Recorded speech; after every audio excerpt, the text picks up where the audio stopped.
situation going on. But in terms of our domestic politics, the fallout absolutely enormous. The hope will be that by Morgan McSweeney going now, that will relieve the pressure, that everybody will take a breath.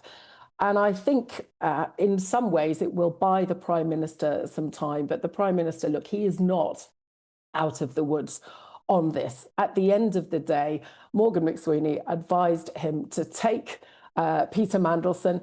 It was a decision for the Prime Minister. The Prime Minister could have said no. The Prime Minister didn't. And so ultimately, this is on him. He's clearly exceedingly sorry, full of regret. But look, this is the most catastrophic misstep of many missteps. I mean, I've lost count now how many U-turns there's been, 13, 14, 15. I don't even know.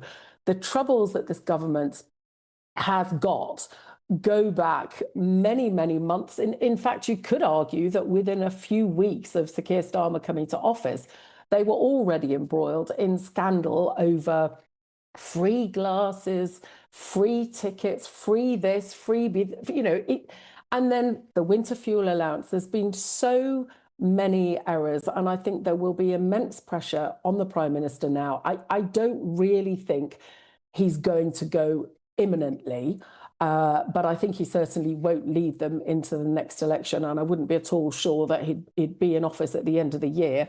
I think after the local elections, it might be the time that there will be a move against him. But the fundamental problem that the Labour Party have is that they don't have anybody better to put in his place. Angela Rayner, who was Deputy PM, she had to resign over that unpaid tax scandal.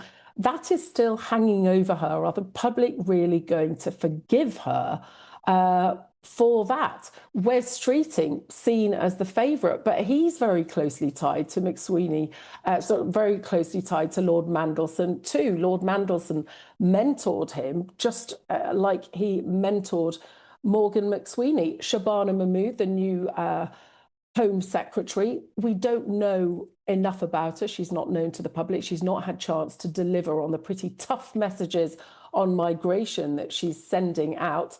And Andy Burnham, the Mayor of Greater Manchester, the only person who, according to all the polling, would give Labour a bump in the polls. And what would be the point of getting rid of the Prime Minister, unpopular as he is, if you can't put in somebody who's going to be more popular with the public? I mean, what is the point in doing that? Andy Burnham, the polls suggest, would be more popular, but we saw just a couple of weeks ago he was blocked from standing in that by-election in Greater Manchester in just a couple of weeks. So he is nowhere. He is at the moment completely out of the picture. And we've started to get reaction to McSweeney's resignation. Keir Starmer has said it has been an honour working with Morgan McSweeney for many years. He turned our party around after one of its worst ever defeats, played a central role running our election campaign. It is largely thanks to his dedication, loyalty and leadership that we won a landslide majority and have the chance to change the country. Having worked closely with Morgan in opposition and in government, I've seen every day his commitment to the Labour Party and to our country. Our party and I owe him a debt of gratitude, and I thank him for his service. So an enormous moment. If you've been out and about doing bits and pieces and you're just switching on the television, the Prime Minister's Chief of Staff, Morgan McSweeney, has resigned. An enormous week in politics.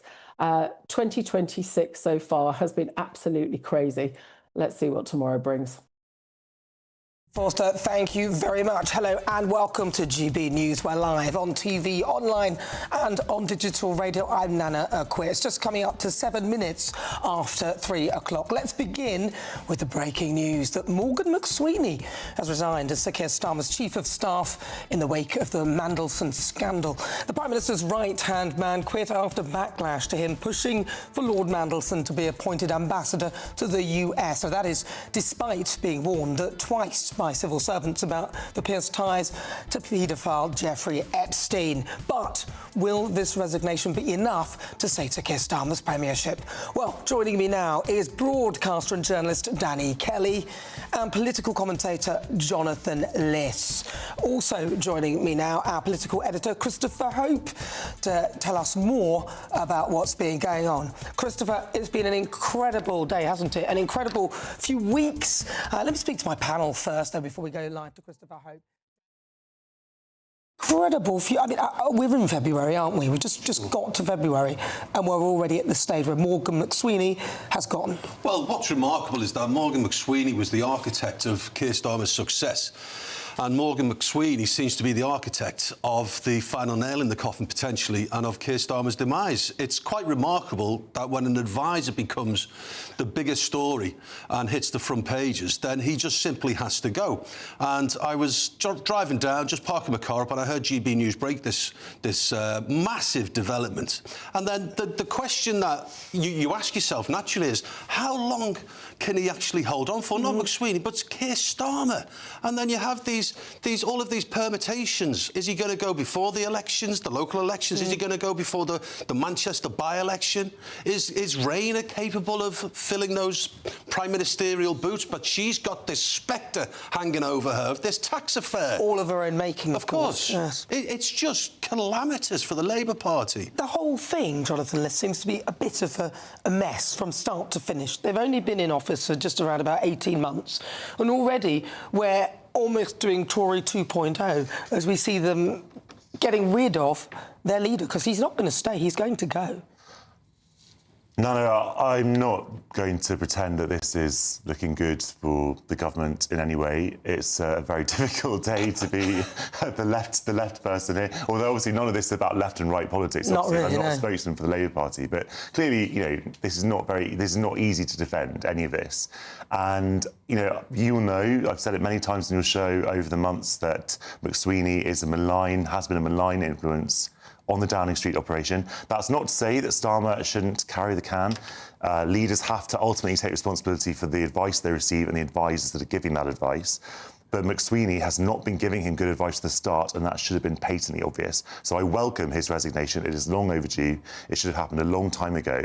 There are two possibilities. The first is that McSweeney is sort of that takes the full brunt of this. Yeah. He kind of absorbs the toxicity of all of this. And that because he was so closely associated with Mandelson, it means that now the heat can be slightly taken off the Prime Minister, because the Prime Minister can be taken off. And a lot of advisors do ultimately fall on their swords, rightly or wrongly, for their bosses. And obviously in this case, he did do something that was really, really stupid and reckless.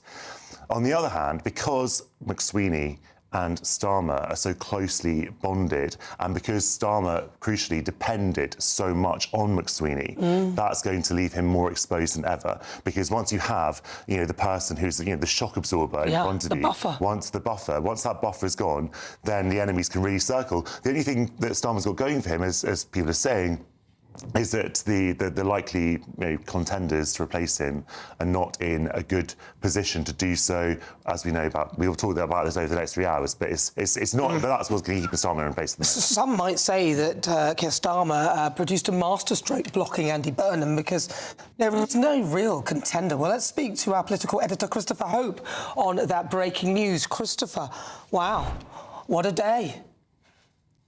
Well, it's a day I didn't think would be coming this soon, Nana, in no sense. I know that Morgan McSweeney was planning a few weeks ahead. He wasn't this frame of mind, I think, as recently as Friday. But the statement is very clear. He says, after careful reflection, he's going to resign from the government. He admits the appointment of Peter Mandelson was wrong. He damaged our party, he says, our country, and trust in politics itself. He advised the PM to make that appointment, he says. He takes full responsibility for that advice. And in public life, you must own that responsibility, not just when it's most convenient, he says. And in the circumstances, it's the honourable course to do. He's saying this, Nana, because he's trying to take the pressure off Peter Mandelson and obviously off, I should say, Sir Keir Starmer, because pressure is absolutely mounting now. As you were saying there, as your guest was saying there, this is the firebreak which stopped the real heat coming to bear on Keir Starmer. Now he's gone, he could well be adrift, I think, in terms of politically and his thinking next. Morgan McSweeney says this. This is not an easy decision, he says. Much has been written and said about me over the years, but my motivations have been simple. He's worked every day to elect and support a government that puts the lives of ordinary people first and leads us to a better future for our great country. Only Labour can do that, he says.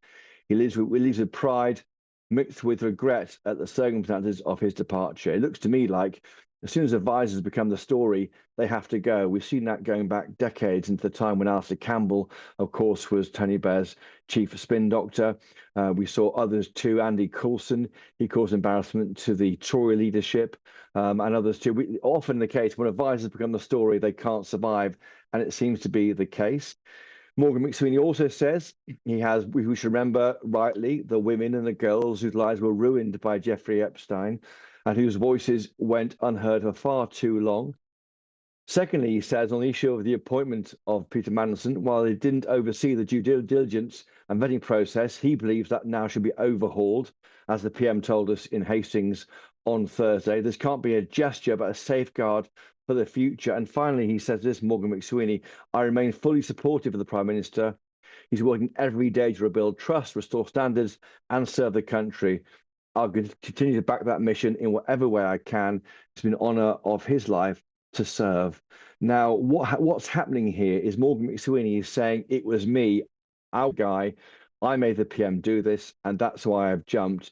It's a last, frankly, desperate effort to defend his former boss now from any further heat from Lord Mandelson, but I don't see that going away because it's almost adding more fuel to the bonfire, people who think it's time for Keir Starmer to go at the same time. Now, don't forget, back on Wednesday in Prime Minister's Questions, the Prime Minister was very clear. Morgan McSweeney is at the heart of his operation. He said, I've got full confidence in Morgan McSweeney. He says that regularly, but he is at the heart of it. And now he's gone. We now have a statement also from the Prime Minister himself. He says this, it's been an honour working with Morgan McSweeney for many years. And that's true because in many sense, Morgan McSweeney created Keir Starmer as a Prime Minister, as a Labour leader, when he took on the battle of trying to find someone who's electable after Jeremy Corbyn. The PM says he turned around our party after one of its worst ever defeats back in 2019 and played a central role in running our election campaign. It's largely thanks to his dedication, loyalty and leadership that we won a landslide majority and have the chance to change this country. Having worked closely with Morgan, he says, in opposition, as we say, and in government, I have seen every day his commitment to the Labour Party and to our country. Our party and I owe him a debt of gratitude and thank him for his service. And that's the key point. Keir Starmer says in terms that Morgan McSweeney gave this country the Labour landslide. With Morgan McSweeney gone, is Keir Starmer the right man to lead the party into the next election? That's the question, because the guy who delivered that landslide is now gone. Well, I think it should literally be on the epitaph of those who are around Sir Keir Starmer. When he says, I have full confidence in you, well, there's a problem and you're going to be gone. Thank you very much, Christopher Hope. Thank you so much. Really good to talk to you. That is our political editor, Christopher Hope, with a rundown of the breaking news that Morgan McSweeney, Keir Starmer's chief of staff, has resigned. Conservative leader Kemi Badenoch has responded. She says it's about time, but once again, with this Prime Minister, it's somebody else's fault. Mandelson lied to me, or Morgan advised me. Keir Starmer has to take responsibility for his own terrible decisions, but he never does. Well, I'm joined now by columnist and broadcaster Sonia Soda. Sonia, thank you very much for joining us.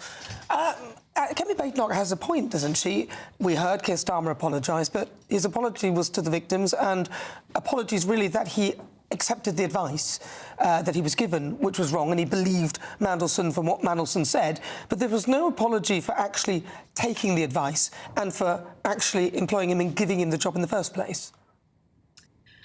Well, I think we saw in Morgan McSweeney's resignation statement as Keir Starmer's chief of staff, he said, look, I gave the advice, I take responsibility for it. And perhaps the Prime Minister hopes that that will take some of the heat off him. I think it probably will in the very short term amongst his own party.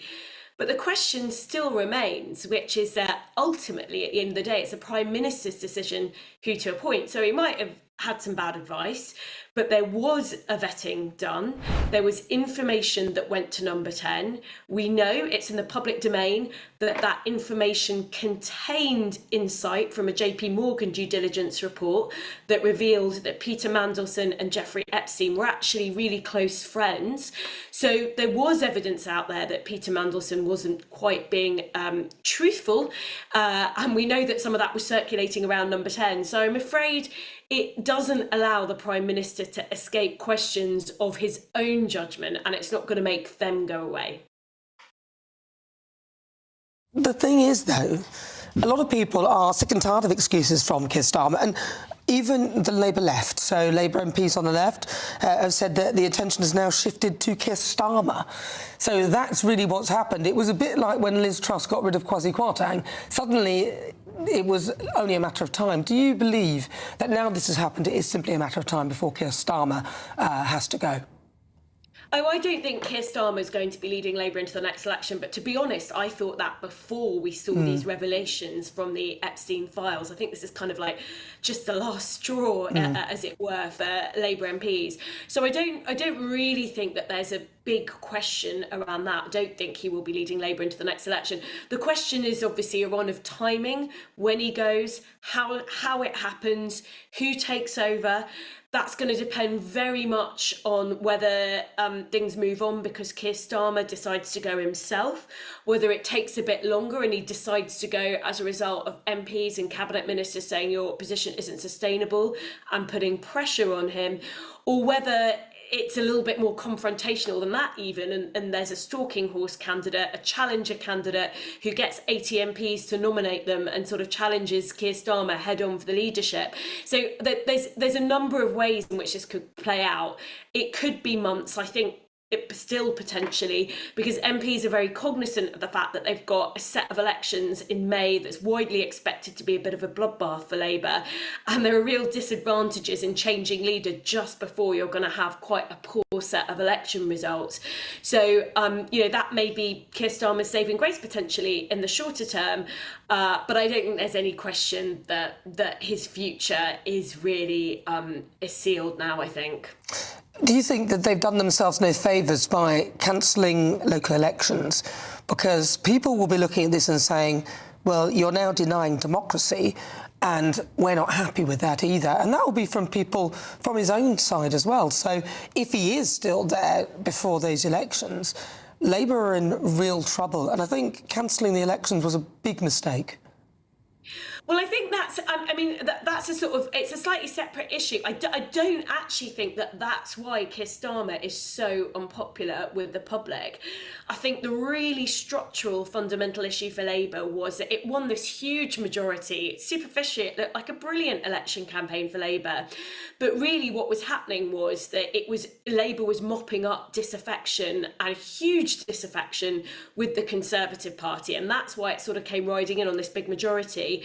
But it was a very risk-averse election campaign, and it doesn't now look like, I think, there was a lot of homework done in opposition about what the government was for and what it was going to achieve. And then you've seen the government get in and Keir Starmer make a series of really problematic U-turns, announcing important economic fiscal policies, for example, like means testing of the winter fuel payment, then having to take a step back from them. So I think that's probably one of the reasons why Labour is unpopular with voters, and why these elections in May, they are not anticipated to go well for Labour. Oh, I disagree. I think that that's another nail in the coffin of Labour. By doing things like that, it then makes people see that you're really weak and you're actually scared of facing the public and coming up with excuses to make sure that there's no way that you can be out of your seat if you cancel something with some odd excuse that, well, if you can't fit something in the term that you're given, then you can't just extend the term so that it will fit in. That doesn't work like that. People can decide they don't want you based on the things that you're going to do, so you can't just extend it. But Sonia, we've talked about it a little bit earlier on in the programme as to the only saving grace for Keir Starmer is that nobody's ready. There's no one. Well, I think there's lots of people who want the job and who've made it, they're not making it explicitly clear unless it's Andy Burnham, but, you know, they are implicitly making it clear. So that's one of the big questions facing Labour MPs, right, which is how do they fix what's going on with the public? I do think that a lot of the potential candidates that are talked about, a lot of them are much better communicators than Keir Starmer. Let's face it, that's not hard. But there's a more fundamental question as well, which is what is the Labour Party for? What is its governing agenda? What would a Wes Streeting premiership look like, and how would that be different from an Angela Rayner premiership, for example? I think there's a lot that's still to be worked out, and a big problem for the Labour Party is if they go into a leadership contest that's very inwardly focused, that takes weeks, where they're pitching to members who sit to the left of the electorate, that makes them look pretty chaotic and disorganised to the electorate, and it kind of it distracts them from the conversation they really need to have, which is with voters. So I think there's a lot of big question marks about how this is going to play out, whether there is going to be some sort of unity candidate that everyone in the parliamentary party, there's a negotiation that they all group around, a compromise candidate, whether it goes to a full leadership election that goes out to members. I think a lot of that, there's a lot of uncertainty around it. We don't know the answers to that yet. If I were Keir Starmer, I would probably, and this is just if I were him, I would probably throw a wrecking ball at it all and say, OK, you don't want me, so I'm going to call a general election. Because then they can decide what they're going to do about it. Because if I were Keir Starmer, because it doesn't seem to me that he is really doing things in the country's interest, even though he thinks he is. For example, he blocked Andy Burnham. So obviously he is a career politician just like the rest of them. I might just throw a wrecking ball in there and just say, OK, well, let's call for a general election and see what the public think. I mean, that's not going to happen because it would be electorally disastrous for Labour now with where they are in the polls. But he knows that. We're going to see that happen. Well, he knows that, but he's not going to be in situ for it anyway. Sonia Soda, thank you very much. Really good to talk to you. She's a columnist and broadcaster. That's what I would do. Danny Kelly, let's quickly go to Jonathan List very briefly. Yeah, just on the election point, Nana, as Sonia said, that's absolutely never going to happen. As we saw repeatedly in the last Parliament, and much to the chagrin of a lot of left people, all that you need in this country is the confidence of the House of Commons. Whatever happens, I guarantee you that Labour will not lose the confidence of the House of Commons. There's a huge majority. Labour MPs will rally behind the leader that they choose or the Labour members choose. So that's not going to happen. They are not going to call an early general election. And if the Tories call for one, they can just say, well, we called for one after Johnson left, after Truss left, and it didn't happen, and it's not going to happen now. And the King is not going to get involved either. So there's not going to be a general election until 2028 at the earliest. So we can park that to one side completely. What we do therefore need is a leader who can rally people in the Labour Party. And at the moment, as we were saying before, Starmer is the best place to do that, funnily enough, because his contenders are kind of in disarray. His rivals are in disarray. They're not ready. Angela Rayner has a tax issue hanging over her. Streeting is very implicated in the whole Mandelson thing. Yes. And as we'll talk about, no doubt, over the course of the show, it's always been said that the real project of Morgan McSweeney was to install Keir Starmer and then to get Streeting in after him. All right, well, let's speak to Head of Policy at Reform UK, Zia Youssef, who joins me now. Zia, is this good news for you when you hear that, or is it just kind of, it's just part of the course, it's kind of what you expected of the Labour Party? Well, Keir Starmer's Chief of Staff resigning is indeed big news. It is big news. And remember, it was the left-wing press for the last few days who had been claiming that Keir Starmer was, quote, searching his conscience. You know, this is apparently a very decent man searching his conscience. And no doubt after a great deal of soul-searching this weekend, Keir Starmer has honourably decided to throw his Chief of Staff under the bus. And I want to draw your attention to something in Morgan McSweeney's statement, in his resignation statement. He explicitly said he was not in charge of the vetting process for Peter Mandelson. He said he was not in charge of the vetting process. And therefore, once again, you go back to the point that Keir Starmer himself was responsible. All of this is downstream from the absolute dumpster fire of the entire Peter Mandelson situation and his connections with Epstein, which were already well known and common knowledge. In fact, his nickname was already the Prince of darkness for as long as I can remember. And Keir Starmer chose to appoint him anyway, clearly chose to override the recommendations and concerns of our security services. And the fact that Keir Starmer continues to basically now, in my view, squat at number 10 Downing Street. I mean, he clearly has no mandate. I mean, the latest polls that have come out put Labour anywhere between 16 and 18% nationally, and yet he's got a walloping majority in the House of Commons. I think this is completely unsustainable. One of the other important things about Morgan McSweeney departing is that he was a protege of Peter Mandelson, right? He learnt all of Mandelson's tricks and trades in terms of the dark arts of politics. He was the person protecting Keir Starmer. And the proof of that is that the parliamentary party of Labour have been baying and baying and baying for the head of Morgan McSweeney. I mean, we've talked about this almost every week now, haven't we, for months? And they finally got him. They've got their first man. Keir Starmer is now extremely isolated at number 10 Downing Street. He's lost the confidence of his own MPs. He's definitely lost the confidence of the country. And whoever replaces him, and this is actually really important, whoever replaces him, whether it's Rayner or Mad Ed Miliband, I think it'll sadly be Mad Ed Miliband who replaces him, there is certainly no mandate for that sort of far left agenda. And that's why I keep saying, in order for this country, I think, to have any form of cohesion in terms of government, not only will Starmer resign, but he must call a general election. Well, I'm not so sure you're right about this far left agenda, though, because there are people within the Labour Party, and it seems a lot of people who voted Labour are saying that the reason they're upset with the Labour Party, and there was a survey that was done a little while ago that said that because they were upset because they weren't left enough, which to me is a shocker, but that is a thing. A lot of people. So that's exactly the point that I'm making. So the point I'm making is that the country has not given any form of a mandate to a far left political agenda at number 10 Downing Street, right? And what we're going to see, because in the end it is going to be the far left elements of Labour, both the parliamentary party and of course the Labour members. And by the way, almost every poll that has come out, with just one exception that I have seen, of the Labour members puts Mad Ed Miliband way ahead of everybody else. The Labour membership are the very last possible people we should be turning to for whom the next Prime Minister of this country should be. And that's why I reiterate the point. Whoever comes next will be meaningfully to the left. And look, that's not just me saying stuff. Look at Andy Burnham, right, who's been blocked out by the party machinery at the behest of Keir Starmer, who literally turned up to the NEC meeting himself on Zoom to make sure that he could vote against Burnham being able to stand. Otherwise, he'd be even under even more pressure. Burnham is the person who said, why do we need to care about what bond markets think? And then what happened? Zach Polanski of the Green Party came up right behind him and said, yeah, absolutely. Why should we care about the markets that actually lend money to a country that sadly is £3 trillion in debt in order that we can keep our lights on? And in fact, bond markets are moving. UK gilts actually moved after Burnham was blocked out by the party machinery. So this is a really perilous time for the country. You asked me at the start, you know, are we pleased about that? I'm not pleased about it. Reform are not pleased about it because we're patriots. And what is also really clear now is Keir Starmer has speed run himself to exactly where the last 4 Tory prime ministers were, i.e. all of his cognitive capacity and time and energy are going to be spent trying to save his own bacon all day, every day.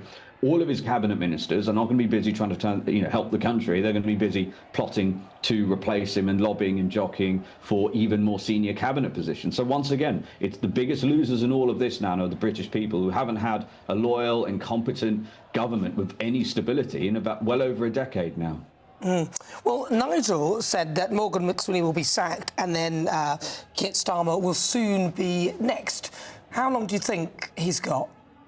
Well, the real question is, again, it's when and not if. The only reason Starmer hasn't already been replaced is, I think, actually more because no one really wants to take on the calamity that's coming of the May elections. And so I think the calculation the Labour MPs are making is, look, this guy's obviously, a dead man walking politically speaking. He's clearly not going to be Prime Minister next year. So the question is, who's going to be in a position to replace him? And as I said, who wants to replace the Prime Minister and have on their table, essentially, and potentially be blamed for the disaster that the May elections would be. And let's see what happens, because we are obviously in the process of a court case.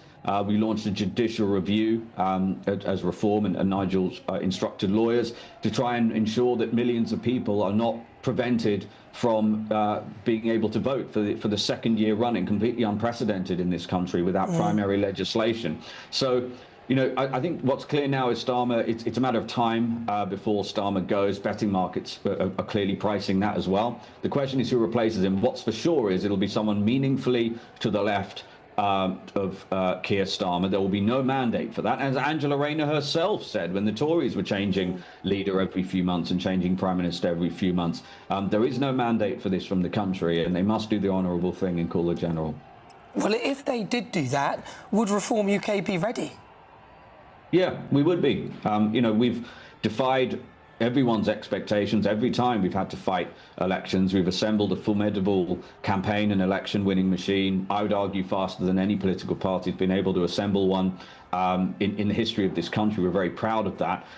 We will be able to stand, excellent candidates, and yeah, we will absolutely be ready. We've taken the view. Remember, Nigel has been talking about an early general election now for some time, and as is often the case with these things, Nana, it's very slowly and then all at once. I think it's really important that this country has a government with a proper mandate. Frankly, no matter who it is. Obviously, you know, as a reform person, I want it to be a reform government, but for too long we've just had utter shambles, utter chaos at number 10, a parliamentary party hopelessly divided, a cabinet squabbling amongst themselves and setting themselves the target of replacing their leader. The British public were totally sick of that. That's why, as you said, the only reason Starmer is Prime Minister is because the Tory vote collapsed. He won fewer votes in the general election, Starmer, than Jeremy Corbyn did both times he ran. Not by a little bit, but by loads. Corbyn absolutely trounced Starmer in terms of votes actually acquired. So the only reason he's Prime Minister is because the Tory vote collapsed on account of the British public saying we have had quite enough of this betrayal, of this corruption, of this shambles, of this endless sense of chaos at number 10. And what have we had since Starmer arrived? We basically had, you know, an absolute fire hose of corruption, one scandal after another. And that is why, as I said, you know, Starmer didn't stand for anything. His entire offering was, I wouldn't be corrupt and chaotic like the Tories, and he's been even worse. But some people might say that actually, didn't Nigel Farage support Mandelson's appointment? Nigel Farage did not have access to the vetting of our security services, and neither did he actually appoint him. So again, you know, the notion that people are going to somehow try and turn this into a vehicle to attack Reform UK is ridiculous. Nigel Farage should quite rightly be held accountable for appointments that he makes if he's the Prime Minister. But if you know, he did not have access to the sort of vetting that Keir Starmer had. And look, I'd also say this too, you know, when you're making, there aren't many diplomatic appointments that the Prime Minister makes. It's one of only a couple of British ambassadors are indeed political appointments. And I'd underscore the point, by the way, that Nigel Farage offered himself up to serve as American ambassador for Keir Starmer on the basis that he's a good friend, obviously, of President Trump. And he wanted to do whatever he can to help the country. And obviously that call never came. Are you surprised as to how badly it has gone for the Labour Party? Because it's been very, very quick. It's only been, what, 18 months, and we are here now with all the U-turns and everything else that we've gone through. No, I'm not at all, because once again, let's look back at Keir Starmer becoming Prime Minister. The only reason he won is because the Tory vote absolutely cratered because the country had had enough of their corruption and betrayal. And therefore, Starmer had this Ming Vase strategy in terms of his general election strategy. He basically didn't have a real platform. Nobody really knows, to this day, no one knows what Starmer stands for other than some abstract sense that he's going to abide by international laws to the detriment, obviously, of our own country and our own borders. And then what have we seen? You know, not only have we seen scandal after scandal, whether it was Caulfield being given a job, one of his donors in the Treasury without telling them he was a donor, or Lord Ali giving him, you know, designer glasses and him not declaring it. But we've also seen him, of course, find the time to cancel elections for millions of people in this country twice. We've seen him drive a farmer to suicide and show absolutely no remorse when he was interrogated about it in a committee. We've seen him withdraw the right to jury trials. We've seen him go after, obviously, pensioners with the winter fuel allowance, and every single thing I just mentioned that has been a catastrophically unpopular policy was not in his manifesto. By the way, digital ID, I mean, I could go on and we could be here for hours. None of those things were in his manifesto. He had absolutely no mandate to do them whatsoever. So it's not a surprise. And that's why he is already the most unpopular Prime Minister since records began, because that's some going to have achieved that in such a short period of time.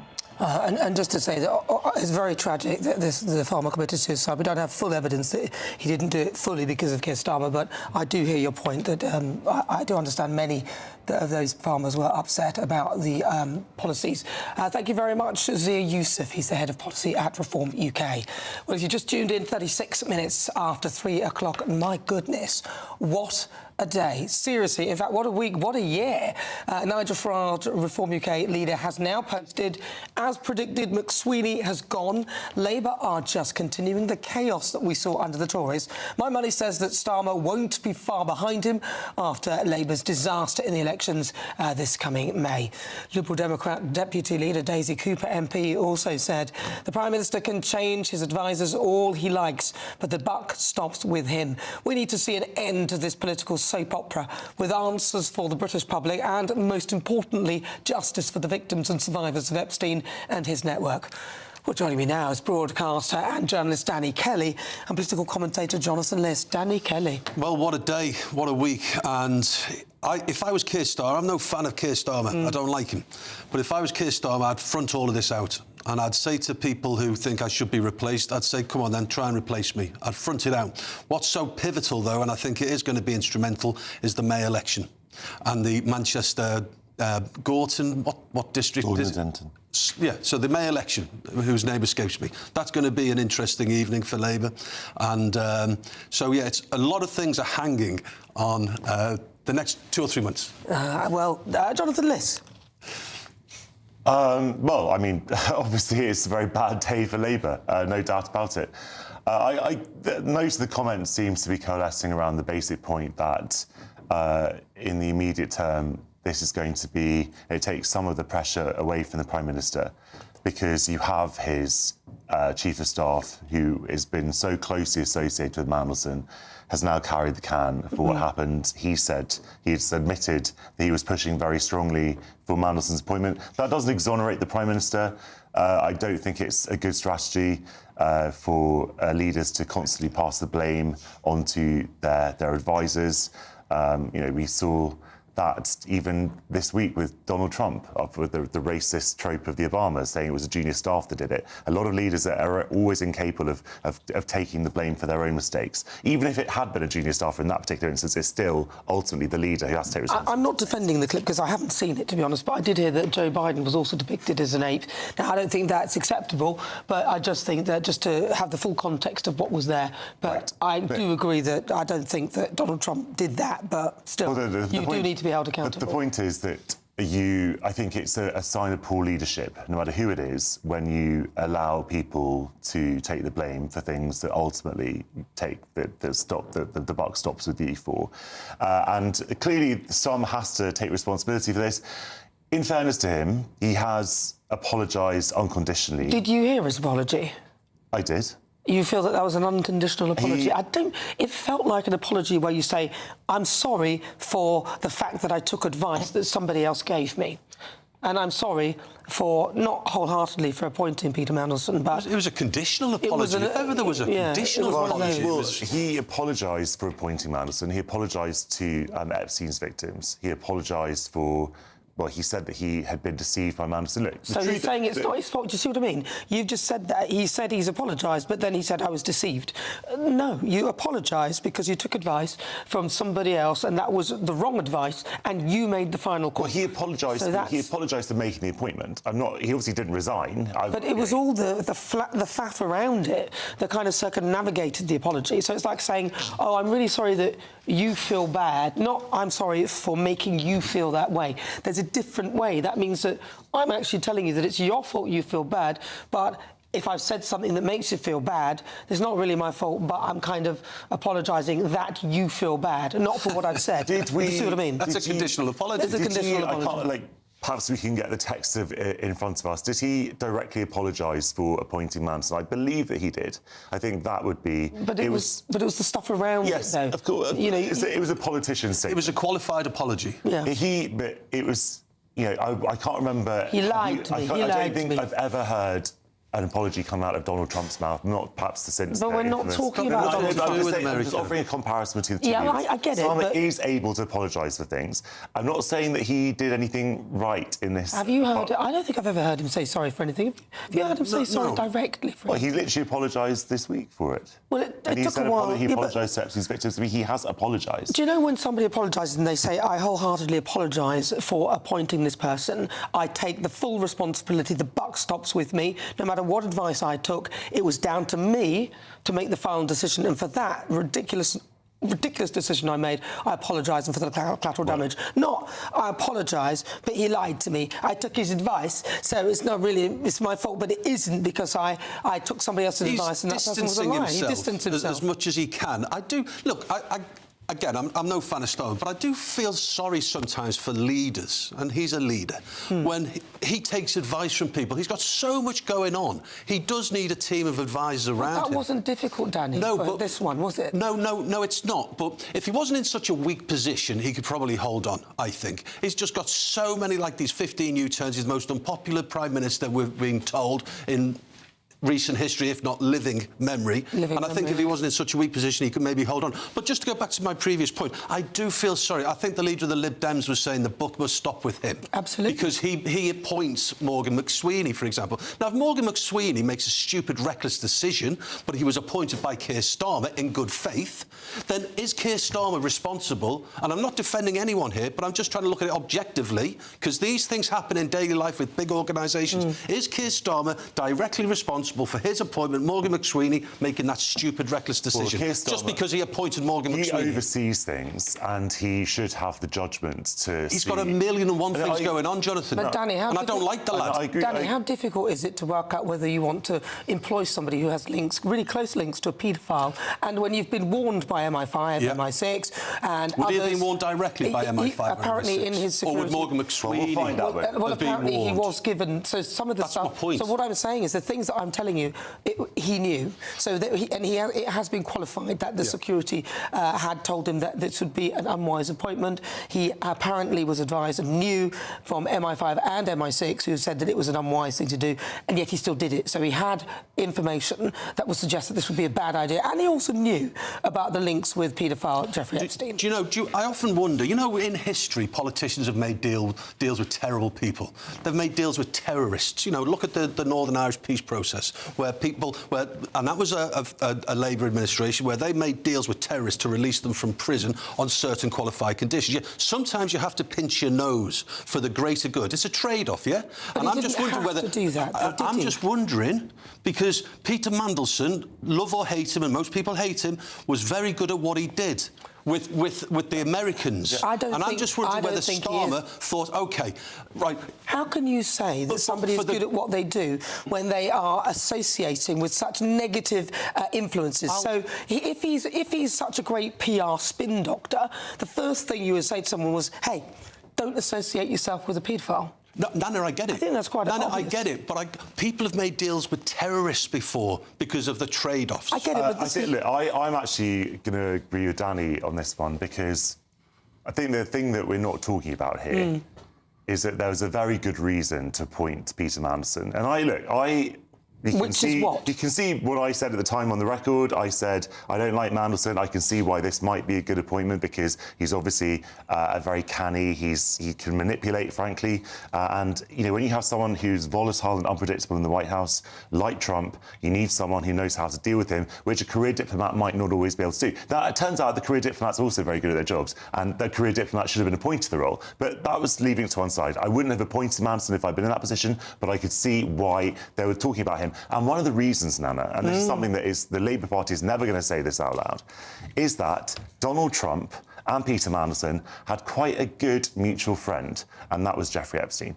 And I don't know. Donald Trump lost friendship with him. Donald Trump, the thing is that... No. Can I just ask you, before you move on, what would discount Peter Mandelson, then, in your eyes, from being appointed in that position?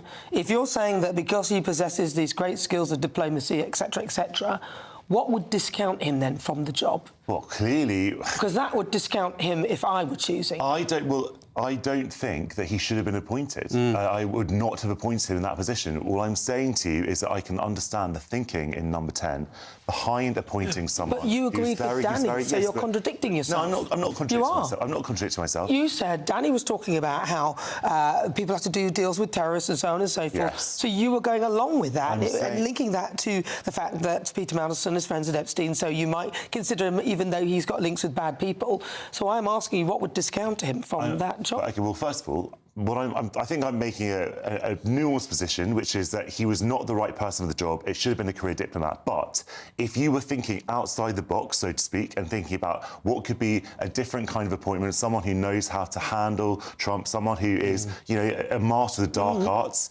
someone who, you know, the Trump whisperer, then Mandelson might be someone who can, whose name comes right. But I do think that his relationship... His behaviour discounts him from that, though. So that's all very well saying that, but to me that sounds like you're sort of agreeing with both sides, but you're not really committing to anything. No, I said... You're saying that you would, but you can get why they... he should not have been appointed. Absolutely. I'm saying he should not have been appointed. However, you know, obviously hindsight's a wonderful thing. Certainly in the light of everything we've seen, it was obviously a disastrous appointment. But he should not have been appointed. But he was good at things that he did. He's a very, very canny operator. That's all very well, but if you are... I don't think he was that good. He'd been fired from 2 jobs previously. Yeah. One of them was... Person. No, but neither is Trump. But there was some dodgy stuff going on. He accepted an interest-free loan from somebody... Hang on. From one of his business associates who was in the cabinet, but they were being investigated by the department. Yeah. He was also associated with the Hinduja brothers and, you know, on some dodgy sort of getting them a visa. So he had to resign from those 2 positions. So, and we also know he's got links to Jeffrey Epstein, and Keir Starmer had information about from MI5, MI6, the police and everything else. So why I'm saying is, and that was at the time. Well, we don't know exactly what they knew. No, we don't know exactly what he knew, but he was advised not to appoint him, basically. Do we... Yeah, we know that do we know that for sure? We do. OK, well, look, obviously, look, now Parliament has made its resolution. We will find out in due course. We're going to have a tranche of possibly 100,000 documents, so we'll know everything. And that's a lot of documents, by the way. It's going to be like the mini Epstein files, people going through. And by the way, that's going to be potentially ruinous for UK relations, because that's all the communications with the UK embassy in Washington, by the way. So that's not going to be a happy time for any government. So we'll put that to one side. We'll find out exactly what the government knew, exactly what Starmer knew, exactly what the processes were. So all that will become apparent. The point I'm making is that clearly Mandelson is not a good guy. It has to be said that Gordon Brown, who was no friend of Peter Mandelson, brought him back into government when Brown was like looking for a Hail Mary pass, because he knew that love him or hate him, and as you say, a lot of people hate him. Mandelson he's very clever. He's got very poor judgment. He's a clever guy. He was good at what he did. He's not a good person, but he actually, you know, people at the time, if you remember, in sort of 2008, 2009, 2010, were saying that he did a good job as business secretary. Clearly, he's alleged to have committed some serious offences in that time, and that will be duly investigated. So why would you, again, just on the basis of that would be enough, but then the links with Jeffrey Epstein and everything else... No, but just on the links, the basis of the jobs that he was fired from, and also his connection with Jeffrey Epstein, which apparently he lied about, and these documents will prove that Keir Starmer is telling the truth about the fact that Mandelson lied to him. But Keir Starmer, during Prime Minister's questions, didn't want... he wanted the security information to be given to an internal group rather than a selection of MPs from different parties to review the information. His own homework, almost. Yeah, so mark his own homework. So if he was that confident, why would he try that? I don't have the answer to that. The only answer I can possibly give you is to mark his own homework, like we just agreed. If you had nothing to hide... It should be open and transparent. You'd be open and transparent. You think, well, when a cross-party a group of MPs to look over that, any security detail, it was accepted that the police, if there's anything sensitive, wouldn't be released, but these MPs would be able to look at the information and determine for themselves. Why would he try and block that? just going back to my earlier point, and I was being objective rather than subjective in the sense that maybe Starmer wanted to do a deal with a bad person for the greater good, a trade-off. That doesn't necessarily mean that I agree with that. I'm just trying to get inside Starmer's head. But then if you accept that as a possibility, then that just opens up a can of worms about the guy's integrity. Exactly. We're told and reminded by fans of Starmer, by his allies. In fact, Gordon Brown was saying, I think he was on a rival radio station this morning, saying that he's a man of deep, great integrity. I'm paraphrasing. Well, how can you be an individual of such qualified, deep, great integrity when you actually employ the services of someone who knowingly remained in contact with the world's most infamous you didn't just make that point paedophile? yourself, though, a second ago, when you said that you have to make deals with terrorists sometimes. Now, I'm not saying... No, now I'm shifting it onto integrity. Exactly. No, you missed before. I said integrity. How can you have such great integrity when you do indeed employ someone who's pals with a paedophile? Look, my point is has he got that integrity that we're told about? Look, I think that we're all well-versed in politics here, and politics can be a very, very messy business, and sometimes you have to do things that... And as I say, you didn't have to appoint Mandelson. That was a terrible mistake. But sometimes in politics, you have to deal with people. You certainly have to deal with people that you don't like, that are deeply unsavoury. But if you're choosing who those people should be, then you don't have to do that. So if it is my decision as to who I'm working with, then I would look at that and go, do you know what? He might be good at that, but unfortunately, these things that he has associated with himself mean that he is not a good person for the job, and it's my choice, and I'm not going to choose him. He does. I now do not believe that he is the holder of such great moral integrity. No. I don't believe that. We discussed about doing deals with the devil, and we've spoken about that objectively, but I now do not believe that he has great moral integrity. Well, you can't have both. Well, Lord Mandelson has previously denied any wrongdoing in relation to Jeffrey Epstein. He stated that I was never culpable of or complicit in his crimes. Like everyone else, I learned the actual truth about him after his death. He added that he had relied on assurances of his innocence that turned out later to be horrendously false. Green Party leader Zach Polanski has now posted, necessary but not sufficient. He knew and still appointed him. Starmer needs to go. Well, joining me now, broadcaster and journalist Danny Kelly, and political commentator Jonathan List. Well, Zach Polanski now speaking out, saying Starmer has to go. Look, I've known Zach for many years. He's a good friend of mine. I love Zach. On this, look, he's the leader of the Green Party. What did you expect him to say? He's not going to say, yeah, give Starmer the benefit of the doubt, my massive rival. Well, he might say keep him in place. It's advantageous to us, because if he's in place, then nobody will vote for Labour, or people won't respect the Labour Party. Of course, a leader of another political party, when they see that the leader of, the Prime Minister has made so many mistakes, they're hardly going to say, oh, you know what, he should stay. They're not going to say that. Of course they're going to call for him to resign. That's completely normal. And I agree that Starmer has made some terrible judgments. He's clearly not a skilled politician. I think that I'd like to say that his heart's in the right place. I still think that fundamentally he's trying his best. He's trying to do what is in the national interest. That's not what I think Boris Johnson was trying to do. Well, if he was trying to do something in the national interest, then he wouldn't be frightened of people like Andy Burnham. And he would have allowed potentially Andy Burnham to stand, and he didn't, did he? He got the NEC. He went in personally to make sure his vote was heard, because he was he's the chief for that committee. I mean, it's interesting about Zach Polanski and all of the other leaders saying he's got to go. So is it politically advantageous? I was thinking, is it politically advantageous as an opponent for Keir Starmer to remain in place? Because he's such a disaster. Exactly. But it's obviously so bad that it's better off to have someone like Angela Rayner in than Keir Starmer. Political leaders aren't doing that, playing that 4D chess in their messaging. They're saying the Prime Minister is weak, he's made these mistakes, he has to go. That's what they say. Kenny Badenoch called for Starmer to resign about a year ago. I know, Jonathan. Would you rather, as an opponent, have a weak Prime Minister in charge? That might be what they want in private. I'm saying what their public communications. Of course they're going to call for the Prime Minister to resign. That's just absolute politics 101. Yeah. I think they might say that it would be in our best interest to leave him there, but for the interest of the country, we need to shift him, because we actually want...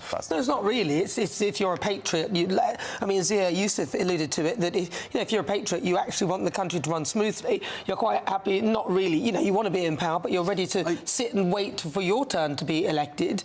but you still want an effective, strong party in charge, and you want a good opposition, so that party is challenged. You don't want a weak opposition, a sort of a leader who has such a large majority in a struggling party. You don't want that. I think Politics 101 is right, Jonathan, but I think they're being sincere, actually, because who is going to replace him? They're even worse. They're even worse, aren't they? I mean, I can't think of anyone. The only one I like is Pat McFadden, who's a hard-working Birmingham MP. When I was at the local radio in Birmingham, I used to interview Pat all the time. He'd come on at the drop of a hat. Pat, we need to talk to you about the bit, and he'd come on. He's a great guy. But I don't know whether even he's qualified enough. He doesn't sort of look prime ministerial. You need to have that look. You need to have that swagger. Well, I don't think Starmer does either. And look what happened there. No, you don't have the look with Starmer at all. I think he hasn't got that at all. Rabbit in headlights, that fella. He obviously had a very stellar career before he went into politics, and I think that on the international stage he's done very well, actually. Really? Yes, I do. It is well known that politicians use the international stage as a way of running away when things are happening back at home. We know this. At it. Well, yeah, but he's had at least 40 trips abroad in 18 months. That is unprecedented, really. And he hasn't really achieved anything at all. I mean, the coalition of the willing, I mean, that's crumbled. There's nothing really happening there. What has he achieved on the international stage? Well, I mean, what has he achieved? You see that he's rebuilt our relations. A lot of things in international relations give me something are not concrete. The headlines, are things that go on behind the scenes. And the relationship with Brussels has been completely transformed since Starmer came into Downing Street. In what way? Because they're now sort of there's a new deal. There are new deals being done with the EU over, for example, Erasmus, over deepening security and defence ties, over, obviously about talking about deepening our economic. Do you know how much that's costing us in billions? The deepening of the defence. I was reading this morning. That's a way that the Europeans are punishing us. Danny, if you want to talk about this, no, you mentioned. You mentioned it. But we can talk about that. I'm just saying that these for me. You're asking me. Is it value for money though? Yes, I think it is. And so these are things that Starmer has done. Obviously, when he had that disastrous Zelensky showdown in Washington, Starmer was able to rally all kinds of Western leaders to come to Downing Street, or to Lancaster House, I think it was, to have that sort of conference. And what did they decide? What did we get out of that? Because it looked great for him. He could avoid national politics, have a talking shop, and then achieve what? Sorry, Jonathan. Well, to demonstrate the fact that Zelensky has allies in Europe and in other countries who are prepared to defend him, and that the UK is prepared to send sort of a force to Ukraine to help. Well, that's just talk, isn't it? It's not talk. There isn't a peace to keep at the moment. No, he can't send them Jonathan, now, can he? Hang on. What force is he going to send there? Our army is literally decimated. We don't even have enough people to man some of the shipping carriers and things like that. So what was he honestly going to send? We don't really have a force that he can send. It's a talking shop. It's not sending an army to invade anyone. He's sending, it would be a sort of a peacekeeping force to help sort of police the ceasefire. I mean, I think this is a slightly dead end of kind of argument, really. It was a concrete move, which obviously cannot be implemented now because there is still a war, and the UK was never, under any Prime Minister, able to unilaterally end the war in Ukraine. Exactly, so he couldn't really do anything at all. He'd achieved absolutely nothing. Thank you for confirming that. Right, well... I don't think that's what I said, Nana. Well, I think that's I've just summarised it. A lot of politicians speaking about what they're hearing. Suella Braverman from Reform UK, she's the MP for Fareham and Waterlooville. She's reacted. She said, the beginning of the end of the Starmer administration. Brace for who comes next. Yeah, so that's a reaction from Suella Braverman. I think Suella's quite an exceptional politician, actually. Yeah, I like her. She's stuck by her word. She sticks by what she says, which is the problem we have with the politicians these days. Your thoughts, Danny? Is that my word to be a Tory MP? I really like... they weren't really conservative, I really like Suella Braverman, and I think she's a real addition. And Nigel Farage has got into the mix, hasn't he? He says that Starmer won't be along after the May elections, so it'll be interesting to see the May elections, see the results of that, and I think Nigel's onto something, yeah. Well, quite interesting, really. So if you just tuned in, welcome aboard. Breaking news. Suella Braverman, she has a message letting us know that she said it's the beginning of the end for Sir Keir Starmer. Do you believe that? Will stay with us. Loads more breaking news here on GB News. Don't forget, you can watch us live on YouTube. Download that, the GB News app. But loads more still to come.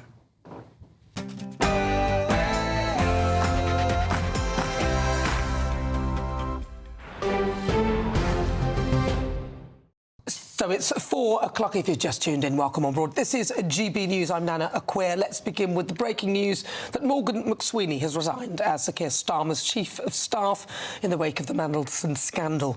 Now, the Prime Minister's right-hand man, that's Morgan McSweeney, quit after backlash to him pushing for Lord Mandelson to be appointed ambassador to the US. Now, that is, of course, despite being warned twice by civil servants about the peer's ties to Jeffrey Epstein. But will this resignation be enough to save Sir Keir Starmer's premiership? Well, back to my panel, broadcaster and journalist Danny Kelly and political commentator Jonathan Liss. Danny, we were getting into that. Is this going to be enough to save Keir Starmer from actually having to go? Because some people might argue that actually Keir Starmer needs to stay in place because he can build a stronger country. You said that without laughing, didn't you? You struggled. The camera wasn't on me, so you couldn't see a smirk. Oh, sorry, Nana. I held it back. You've got one of the biggest smiles in showbiz. That makes me smile as well, so I can't help but smile when you smile. No, I don't think it is enough. I said this earlier on, I think he should front this out. And I'm just thinking from a tactician's perspective, from Starmer's perspective. And again, I don't like the guy. But if I was to advise him, and I believe he's on the lookout for a new advisor, isn't he? I don't think he's going to go to you, mate. Hey? I'd like to throw my hat in the ring, then I would advise him to front it out, you know, to keep distancing myself from things. Would it be a wide-brimmed sombrero? It would be one hell of a sized hat. But that's what I would do. And he's going to have people who want to take him on in the boxing ring of politics, as it were. And I'd say, OK, ding, ding, round one, bring it on. I'll fight you. Who are you going to replace me with? And I think that, and again, I don't like the lad. I don't like Labour. But that's my advice, to front it out. Back of his head, who's going to replace me? Not try and just call a general election. No. You don't think he should do that? Of course he's not going to call it. Well, you never know. Listen, if he's bitter and upset and angry, he might decide to do that. That's absolutely not going to happen. So what if somebody new is appointed? Labour have gone on continuously every time a new Tory leader was appointed, and there were many in a very short space of time, but they've continuously said that you don't have the mandate for this call a general election. That's been their mantra. Yeah. So if they do that, should they then call a general election? Well, it's happened in politics for the last 40 years that when you have a Prime Minister changing from the same party, the opposition party says, we need a general election now because the public didn't vote for you as Prime Minister.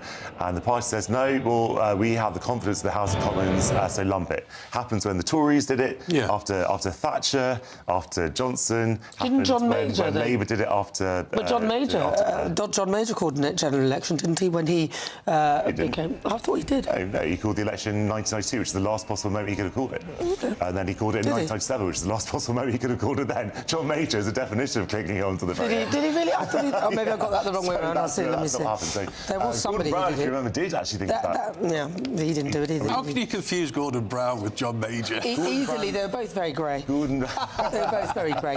Well, listen, joining me now, our political editor, Christopher Hope. Christopher Hope, my goodness. You know, a lot of people thought it'd be a nice, quiet January, and moving on to February, it just has not been that at all, has it? No, it's meant to be. We're meant to hear more from Keir Starmer about the cost of living crisis, his agenda. He hasn't done that really for 2 or 3 weeks now. I mean, we saw the Greenland crisis meant he couldn't do a speech he wanted to do in Leeds a couple of weeks ago. Last week was in China. Last week, he just did a speech in Hastings about attacking the right, attacking Reform UK. That didn't land because, of course, everyone's asking about Peter Mandelson, and that man on screen now, Morgan McSweeney. Now, I'm looking just closely at what's been developing in the past hour, Nana.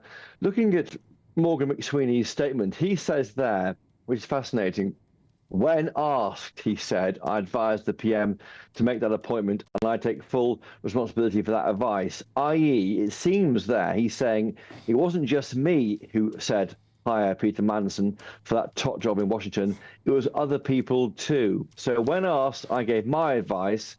That leaves the question, who else gave advice and what's happened to them? I immediately note maybe Jonathan Powell, who was the top foreign affairs advisor to the PM. We don't know what his advice was. I wonder whether the vetting information, when it's emerging from Number 10 and the Intelligence and Security Committee in Parliament, that might be further problematic for other advisors, because the bar is now set.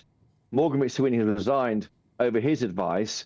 What about others' advice? And also, I think it removes a protection for the Prime Minister before, of course, he could say, well, you know, McSweeney backed Mandelson, or that was the talk. Anyway, the PM would have said that. But now he's gone. He leaves the PM very exposed. I mean, there was no replacement for Morgan McSweeney. That is a surprise. It's also worth noting that Pat McFadden, who's the Work and Pension Secretary, earlier this morning, he said to broadcasters that McSweeney is going nowhere, that, you know, it would make no sense in him leaving. So what's changed in the past few hours has led to this second thought. I know as a fact that Morgan McSweeney was planning for the future as recently as Friday. So something happened today. What is it? We'll be trying to find out in coming hours on GB News. The PM has made his choice. Will he? Why isn't he resigning? I mean, if Morgan McSweeney goes for simply being one of the voices saying hire Mandelson, the person who did that made that choice was the PM. I mean, it makes the PM's position look even more unstable, I think, the fact that McSweeney has resigned. Now, Labour MPs are already saying it's time the PM resigned. Here's one, Labour MP Brian Leishman. He says that there must be a change in political direction, and that comes from the top, and that means the PM must look at his own position. That's Labour MP Brian Leishman saying this hour it's time for a new Labour leader. Mainstream, the body which supports Andy Burnham, it's been saying in the past hour it's right that the personnel most supportive of Mandelson face consequences. We now feel its need to tear out what they call regressive politics of elite privilege and toxic factionalism that enable this scandal, which will only produce more need for root and branch reform. So I think there's so many more questions really from the removal of Morgan McSweeney. Of course, the PM tied himself closely to McSweeney as recently as last Wednesday in Prime Minister's Questions, saying he was a crucial part of his team. In the PM's own words today, McSweeney delivered that huge majority for the Labour Party back in July 2024. Frankly, what's left in the Keir Starmer project without Morgan McSweeney? There's no one to replace him. And he makes clear in his statement, in my view, it wasn't just him who said hire Mandelson, it was others too. So I wonder whether this isn't the beginning and the end of this story, but the beginning of a flood of more resignations from Number 10. Think, Christopher, that Keir Starmer is aware that this is a really serious predicament for him, or do you think he believes that actually, now that Morgan McSweeney has effectively been thrown under the bus, that he can continue on? He's hoping he can continue on, and certainly Morgan McSweeney is hoping that by him going, he allows the pressure to be removed from the Prime Minister. But I don't think that's the case. And the PM may feel that now, cut me some slack here, the guy closely alive with Mandelson has gone, and now I can move on too. But there's so much jeopardy around the corner. We've got these twin track investigations. Firstly, of course, the police knocked on the homes of Peter Mandelson in North London, where he was yesterday, on Friday, I should say, and also in Wiltshire, his country home. That's looking at evidence or any market-sensitive information that may have been leaked by Mandelson to Jeffrey Epstein at the back end of the last Labour government. And then this whole vetting issue. I've been told that it's high tens of thousands of documents that will be released, probably by the Cabinet Office, and also the sensitive ones will be viewed by the MPs and peers on the Intelligence and Security Committee in Parliament, which oversees the security services. They'll decide what can be released. But the fact that McSweeney is gone doesn't actually help the PM, really, because the PM tied himself to McSweeney last Wednesday. This morning, the spokesman for the government was sent out with a view to, with a mandate to defend McSweeney, saying he's going nowhere, and now he's gone somewhere. And the fact he's resigned means, well, why isn't everyone else resigning who had a hand in this? And that goes from the PM downwards. And that's why I think he's in more jeopardy, not less. Think that the Prime Minister might choose to replace Morgan McSweeney, because I presume there will be a replacement. Well, he has to replace him because every Prime Minister needs a Chief of Staff. The fact that he hasn't got one, and the fact that Morgan McSweeney felt he should say, right now, I'm off. Now, if this had been an orderly resignation, Nana, McSweeney would have resigned at some point tomorrow, Tuesday, and then Number 10 would say, and his replacement is this person, maybe Jonathan Powell or this person. That hasn't happened. This is a frankly, a panic resignation, one that was not expected. I know as a fact, Morgan McSweeney is planning his diary some weeks hence from Friday when I was in touch with sources close to him. He was not planning to go, and in fact, Pat McFadden said he wasn't going this morning in the morning interviews on the television, and now he has gone. I just wonder where it takes us, because who else advised him? Again, that line there, when asked, I advised the PM to make that appointment. That suggests that other people were also asked. And what do they say? Well, was Morgan McSweeney the only voice advocating Mandelson appointment? That probably is the only way I think this ends well for the Prime Minister. It may be a chance to put a stop in it. But there are other people around the PM who will also be wondering what they may have told the PM and where they sit too. And in terms of, because it feels as though everyone is saying, okay, it's not a case of if Keir Starmer goes, but when.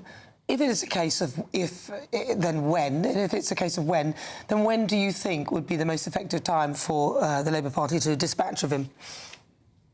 Well, until the past hour, I didn't think the PM was going to go. I thought he would cling on the next election. I say that because the scale of that landslide majority won 18 short months ago meant that the PM would want to hang on and would see that almost, as they all do, as a personal mandate in him, a personal pronouncement of support from voters for Sir Keir Starmer. But I think without that man on screen there to the right, Morgan McSweeney there, it does leave him in a lot of jeopardy. He does lack this kind of political touch. Most politicians get involved on the B of the bang. When they have to change direction, they do, the B of the bang. With Keir Starmer, it's the G of the bang. It's after the bang has sounded, he finally makes choices. We saw that with the grooming gangs inquiry, which he opposed and then allowed in the summer after opposing it or being against the idea, and only doing so after he'd assembled evidence to show him that there was a problem. He tends to want to gather evidence and then act, and he found, I think, he's almost buffeted by events rather than leading them. He lacks that instinctive touch, I think, that I've seen in so many other politicians, and that is slightly his problem at the moment. He's also outsourced so many important things, the economy to Rachel Reeves, and the special relationship to Peter Mandelson, winning elections to that man, Morgan McSweeney. There's not much left for him to do, and he's got to try and take control of that whole agenda, put himself back in charge, but he doesn't feel in charge at the moment. He feels to be buffeted by events. I mean, Morgan McSweeney resigned. He wasn't sacked, Nana. Now, a strong Prime Minister would have said to Morgan McSweeney, it's over, I've got to do something here. You know, after a chat, you're leaving. No, this is a conversation that Morgan McSweeney has had with the PM. And I say that because look what happened earlier today when Pat McFadden went out on the television interview round, and he said in terms that there'd be no point in him going. I mean, wagons were circled around McSweeney about 6 hours ago, and then McSweeney said about an hour ago, I don't want it, I'm off. He's doing it to try and secure the Prime Minister, but he's raising all sorts of questions. If now any suggestion that you supported Mandelson for that job is a resigning matter, there'll be a lot of people, I think, in number 10 will be nervous about what they should do, maybe when those vetting documents emerge in coming weeks. Thing in them, who knows? Christopher Hope, thank you very much. That's our political editor, Christopher Hope. Thank you. Well, let's now speak to Shadow Defence Minister Mark Francois, who joins me now. Mark Francois, wow. I mean, it's just been a complete bloodbath for the Labour Party. All the U-turns, the sackings, the front benchers who have gone. It's just been... I've never seen anything like this in politics in such a short space of time. And now, of course, the Mandelson scandal. What are your thoughts? Well, thanks for having me on it. It's extraordinary. I mean, remember, the Prime Minister has now lost not one Chief of Staff, but two. He lost Sue Gray relatively early on, and now he's lost Morgan McSweeney. So to paraphrase Lady Bracknell, to lose one Chief of Staff may be misfortune, but to lose two starts to look like carelessness. And I think it shows there's now chaos in the number 10 bunker. I was, if it gives your viewers some flavour of it, I was at Prime Minister's Questions on Wednesday where Kemi Badenoch was very effectively prosecuting, if you like, ironically, Keir Starmer, asking him very clear, very detailed questions. And, you know, she had him on the ropes. And when he said, yes, he knew about Epstein in advance, and Mandelson's links with Epstein, but appointed Mandelson anyway. I mean, there were audible gasps in the chamber. There was an intake of breath all round the Commons at that point. And then for the next 20 minutes or so, the Labour backbenchers just sat there in absolute stony silence. And I've been a member of Parliament, well, for 25 years in June. And I've seen a number of prime ministers come and go. And at that moment, with that gasp and then the silence that followed, I thought to myself, I'm not sure he can recover from this. And now we see the McSweeney resignation. So at the very least, the Prime Minister is in very, very serious trouble. Say did quite an exceptional job of basically dissecting all the components to force him to actually give a straight answer. And I think part of the gasp was the fact that he's actually answered a question, because that was a big deal for Keir Starmer. He never answered any questions. He was always, obfuscating. And on this occasion, there was absolutely no way that he could do that because we were all waiting for his reply. So, Marc-Francois, what happens next? Well, it's good of you to ask me my opinion. But what really matters in this context, in the short term, is what do Labour MPs think and what do Labour ministers think?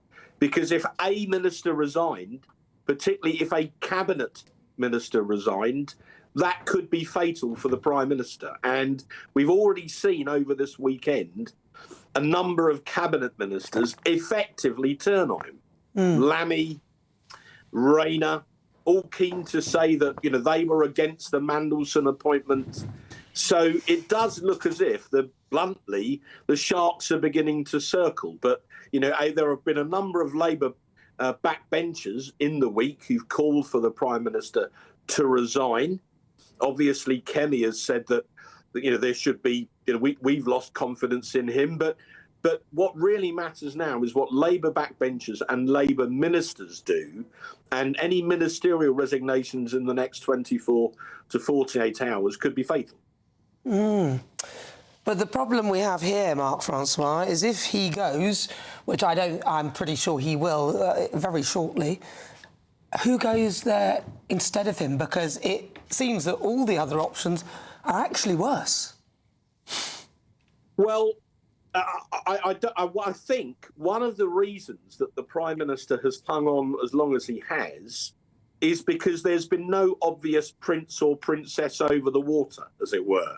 If there were one very obvious alternative, I think he might bluntly have gone already. But Labour MPs, I think, Mark, increasingly don't want him, but Mark, they don't know who they do want.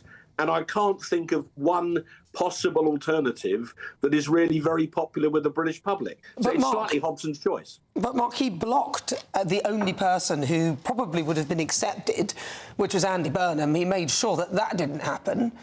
And so it feels as though Keir Starmer doesn't really want to give up the chalice as Prime Minister at all, even if it's for the greater good of the country. Well, most Prime Ministers generally don't want to give up. But I think when he blocked Burnham at the National Executive Committee of the Labour Party, and it was so blatant what they'd done, I think it was 8 votes to 1 against Andy Burnham, that in part led to this. I mean, I remember saying at the time, this will lead to civil war in the Labour Party, and here we are. So that poisoned the well to some extent, and you know, then to mix metaphors, he's now reaping the whirlwind of that decision. So the Labour Party are clearly not in a good place. If the Prime Minister does go, then they're going to have some kind of leadership contest, and that in itself, you know, could become extremely messy, couldn't it? How serious is this for this country? It's very serious. You know, we're right in the middle of desperately trying to stop this absolutely insane Chagos deal where we give £35 billion to Mauritius in order to rent back a bunch of islands that belong to us in the first place. That's mad, and we've been fighting hard to try and stop it. We've then got all the economic challenges that the country faces. We've got taxes are more slow. We've got the war in Ukraine. We've got the war in Ukraine and all the threats to our security and that of our allies. And as I'm a defence spokesman, I hope you'll let me get in the fact that we've also been fighting this battle in Parliament to defend our Northern Ireland veterans from endless reinvestigation, something that the Prime Minister and people like Hilary Benn were keen to do. So we've got all of these major challenges facing our country, and now is not the ideal time to have a Labour Party that, is likely to turn in on itself. And you've already seen, friends of Rayner briefing against Streeting, and friends of Streeting briefing against Rayner, and friends of Lammy briefing against others. So this has the potential to get extremely ugly at a time when the country is facing massive challenges. It's not what we need, but unfortunately, in many respects, the Prime Minister's brought this on himself, hasn't he? With all that, then, wouldn't it be wiser to keep him in place? I'm not sure. As I say, I was in the Commons on Wednesday. I'm sorry to mention it again, Nana, but as someone who was there at the match, as it were, if I can use that analogy, it was a profound moment. Yeah. To use a footballing analogy, he lost the dressing room. You could see the body language of the Labour MPs, rightfully, given what we were talking about. They were hating it. And again, to give the footballing analogy, once the manager has lost the dressing room completely, then eventually the manager has to go. Well, it would seem that he should go as a result. And I was driving my car and I was listening to PMQs in the car. I was off to an appointment. And when he said that, I went, oh! Even I did that in my car as I was driving, listening to the Prime Minister, Sir Keir Starmer, actually answering the question that Kemi Badenoch put to him, answering it, yes, that he knew. And we'll try and get that question up so people can see exactly, just in case anyone missed it. If I may, Nana, it's no small feat that Kemi got him to directly answer the question. You said yourself, he's not the world champion for answering questions. And, she got that out of him. And, fair play to her for doing that, I think. I think she really showed herself to be an exceptional interrogator because she went step by step and then put him in that corner where the only way was to answer that question, yes or no. And as we know, he's so good at obfuscating, people just get completely annoyed. I used to call it Prime Minister's questions, no answers, frankly. But on that occasion, he had to answer the question, and he did, and it was not good. So in your view, where does that put the Tory party? Because, as you say, Kemi Badenoch did an exceptional job. Well, she's grown into the job. I saw Cameron do the same when Cameron took over as leader of the opposition. His first few Prime Minister's questions could have been better, but he found his feet and then he hit his stride. And I think that's exactly what Kemi has done. I think she's hit her stride. And, when she goes in there on a Wednesday, there's now real electricity in the House. And, the media, they're all up in the gallery. The MPs from all parties, the mood is right. What's she got this week? So I've really seen her grow into the job. And I think, Starmer now regrets having to go in there. That's one of the reasons, I think, never hear Keir goes abroad so often. He doesn't want to face her on a Wednesday. So with the Conservative, and I believe that they are getting stronger. The Kemi Badenoch I saw was the Kemi Badenoch that I saw before she became leader, and I was really excited for her to be leader because I thought, wow, if we get that, then it's great to see. But then if the Conservative Party get really strong and Reform get really strong, then we are the right vote will be split. Do you see a time when Reform UK and the Conservatives will work together to ensure that this country has a right-wing government rather than one that leans more to the left? Now, I've been asked this question many times, and to be consistent, if I've got the time, let me give you the answer I've generally given. Well, I've always given, I think, which is there's bad blood because in 2019, when Nigel Farage, seeing that after 3 years of trench warfare in Parliament, the only way we would leave was if Boris won and won well, he stood down his Brexit Party candidates in Tory seats, in incumbent seats, like mine. And as a result, we won by 80 seats. And we never said thank you. There was all this debate about should we have given Nigel Farage a peerage or a knighthood. We never even gave him lunch. No. And that was wrong, because you could argue that he put country before party. And I know for a fact he got a great deal of very aggressive pushback from some of the candidates he'd had to stand down. And that still burns in his breast, as it were. He still feels wronged, and he's right. But at some point, I would argue we have to move on beyond that. But at the moment, between that, if you like, long-standing grievance, if I can use that word, and, you know, the atmosphere with some of the defections, at the moment, there's bad blood. So I can't see any kind of short-term arrangement realistically. What happens in the medium to long term, we have to wait and see. But again, to try and answer your question, if you've got people around Nigel endlessly attacking the Tory party very aggressively, using very aggressive language, that makes it more difficult to come to any kind of arrangement, doesn't it? You kind of can't have it both ways. If you do want to have some sort of arrangement with someone, abusing them day in, day out is not the best way to go about it, is it? Well, if you put country before party, sometimes it might be. Who knows? I agree with you on that, though, Mark Francois. It's not really the best way to do it, but really good to talk to you. That is Mark Francois. Thank you very much. He's the Shadow Defence Minister. Thank you. Wow. Well, if you just tuned in, welcome on board. The big breaking news, of course, sadly, I suppose for Keir Starmer, his Chief of Staff has resigned. Well, I'm joined by the former Labour advisor, Paul Richards. Paul Richards, so Morgan McSweeney has gone. He has, by the sounds of it now, I presume that Keir Starmer chucked him under the bus, but having spoken to a few people, it sounds as though he may have kind of left on his own accord before any other arrangements could be made. So it feels as though he's actually left on his own accord. Your thoughts on what's just happened? Well, we saw from the exchange of letters that there was a lot of affection between the two men, and we know that Morgan has been by the Prime Minister's side all the way through on Keir Starmer's journey from opposition to government, and he has been a loyal servant of the country and the party over these years. So there is a kind of human element to this, I suppose, which is that Morgan McSweeney is leaving a job he loves and something at the very top of the political tree that he's been doing for since the general election. You know, so that bit of it is sad, and sometimes that gets missed off in all the analysis and all the furore.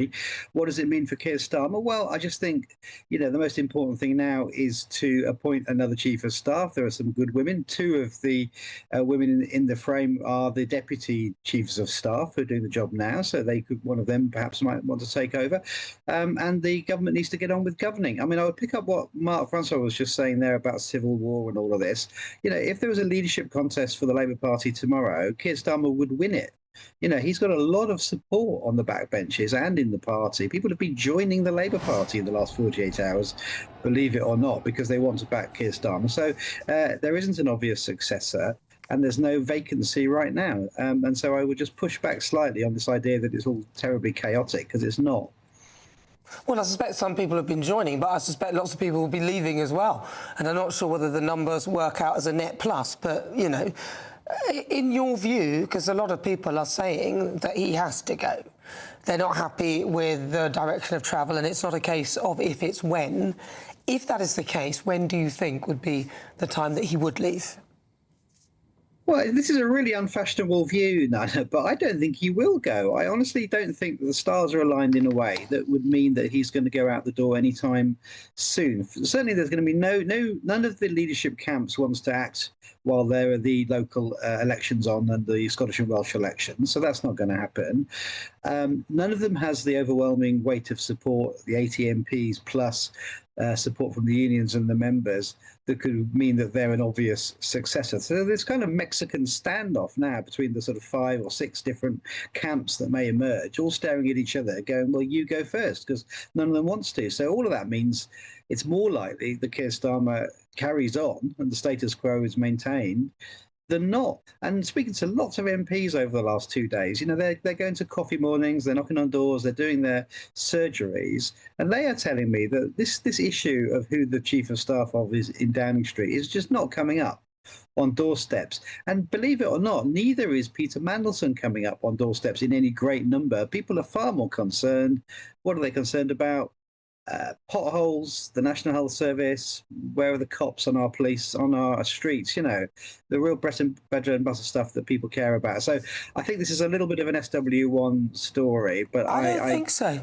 I think you're wrong, because all of those potholes and things that people are talking about are being overshadowed by the civil unrest within the party. I mean, what happened to Labour's promise of integrity and change? They look to me like the end dregs of the Tory party, the way they're going on. Where is this civil unrest? I think I've counted maybe 3 Labour MPs who said he should go out of 400 plus. I mean, there's no clamour.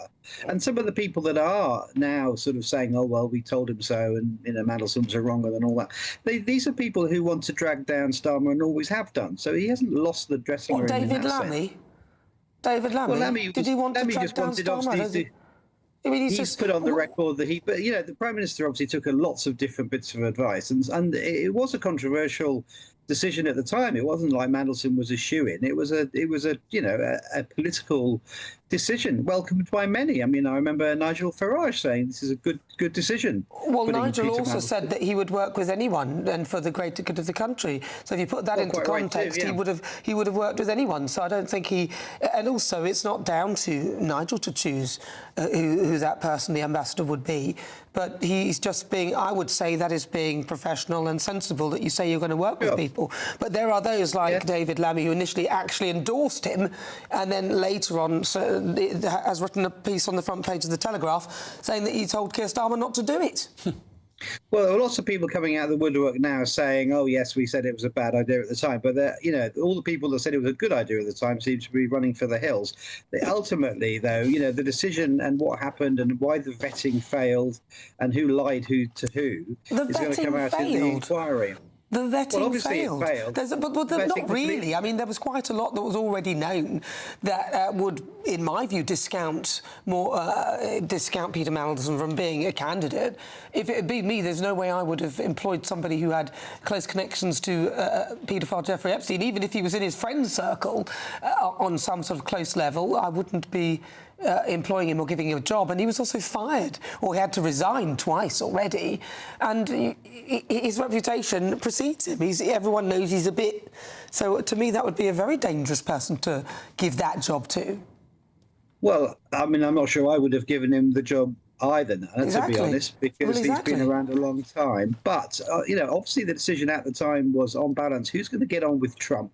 Who's going to be able to go into that White House and stop these tariffs from battering the British economy and losing British jobs? Do we need another stuffed shirt, career diplomat out of Oxbridge? Or do we want someone who can kind of flatter the president and moves in those kinds of circles and has experience and so on? And on balance, that was the decision the PM made. Now, he's obviously said since, if he knew now what he knew then, there's no way he would have made that decision. And it was a finely balanced decision, and it was the wrong decision, as is now writ large. And, today we're talking about the Chief of Staff having had to resign or maybe being pushed on the basis of that decision. So, yes, it was the wrong decision. But all I'm saying is there were plenty of people at the time saying it was a masterstroke, and let's not lose sight of that. It wasn't an obvious thing. It was a finely balanced thing. Well, you even said that you wouldn't do it, and actually Lord Mandelson called Donald Trump a danger to the world. So, it seems a bit... I think it's literally one of the worst decisions that I've ever seen, and I said that at the time. That it seemed like utter madness, but for some odd reason, Keir Starmer chose to listen to that, and it could well be his downfall. If Keir Starmer had to go and you had to choose somebody else, who would you choose?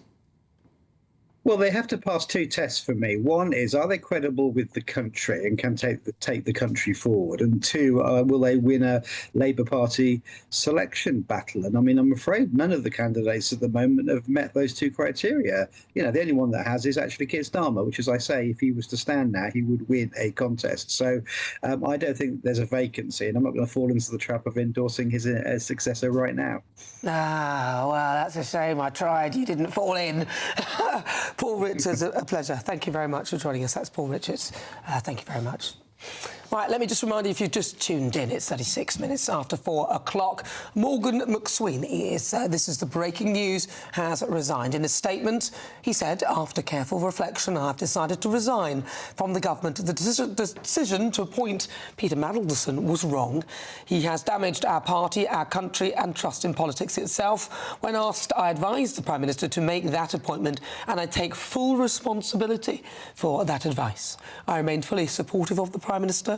He is working every day to rebuild trust, restore standards and serve the country. I will continue to back that mission in whatever way I can. It has been the honour of my life to serve.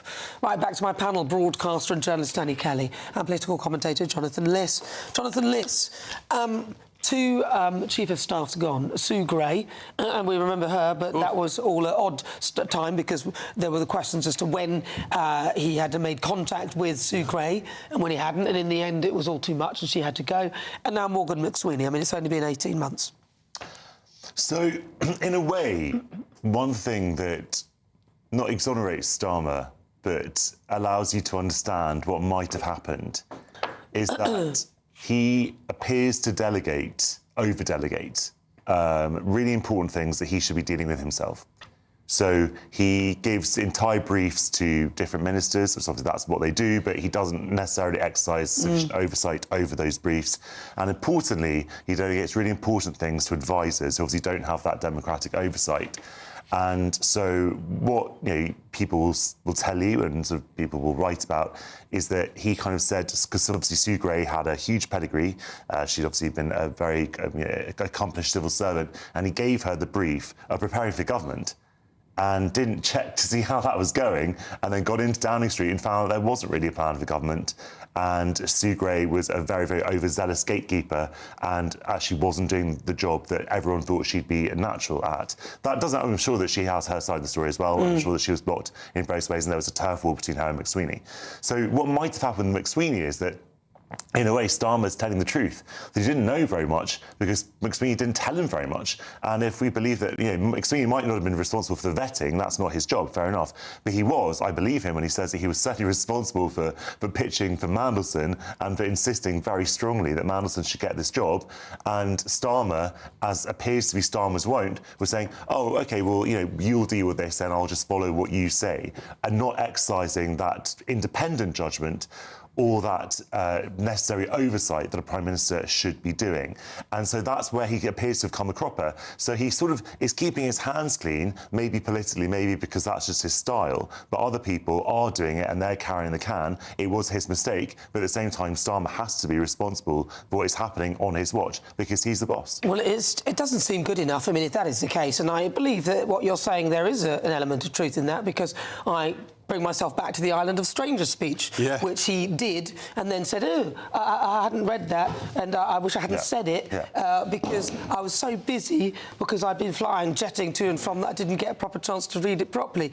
And then he's then decided to backtrack and try and take it back. Now, that doesn't instill me with much confidence. But what's interesting there is whoever the speechwriter was thought Keir Starmer would be comfortable with saying that. And that's important, because Keir Starmer appointed a speechwriter, and the speechwriter should know intimately Keir Starmer. And if the speechwriter thought that that's the sort of thing that Keir Starmer is either thinking or would say, then Keir Starmer made the wrong appointment, or the speechwriter doesn't know his boss. Or maybe that is what he thinks, and he saw the reaction, and then he tried to make out that. But would you use that as an excuse? You wouldn't, would you? You'd have the foresight to realise that if you said, oh, somebody wrote it, I didn't read it beforehand. Baloney. You would realise that maybe the speechwriter thought he would read it beforehand, and that's why It's one of two things. Either Starmer would say it and read it, or the speechwriter thought Starmer would. I'll tell you one thing. It can't be anything else. The old Starmer would never have said it.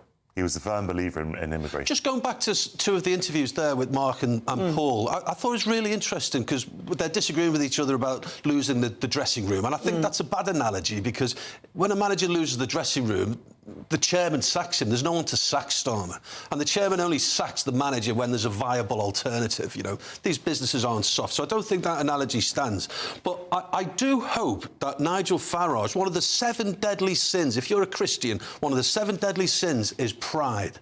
And I do hope that Nigel Farage isn't too proud, because the nation, if you're a right-winger, will not forgive him for not doing a deal to unite the right, all because of what happened in 2019. But maybe I think Farage is a patriot. That's your perspective, though. Other people on the right or centre-right might disagree with you. Well, think sure that they can't forgive the Tories, and many of them are complaining that a lot of Tories are joining reform.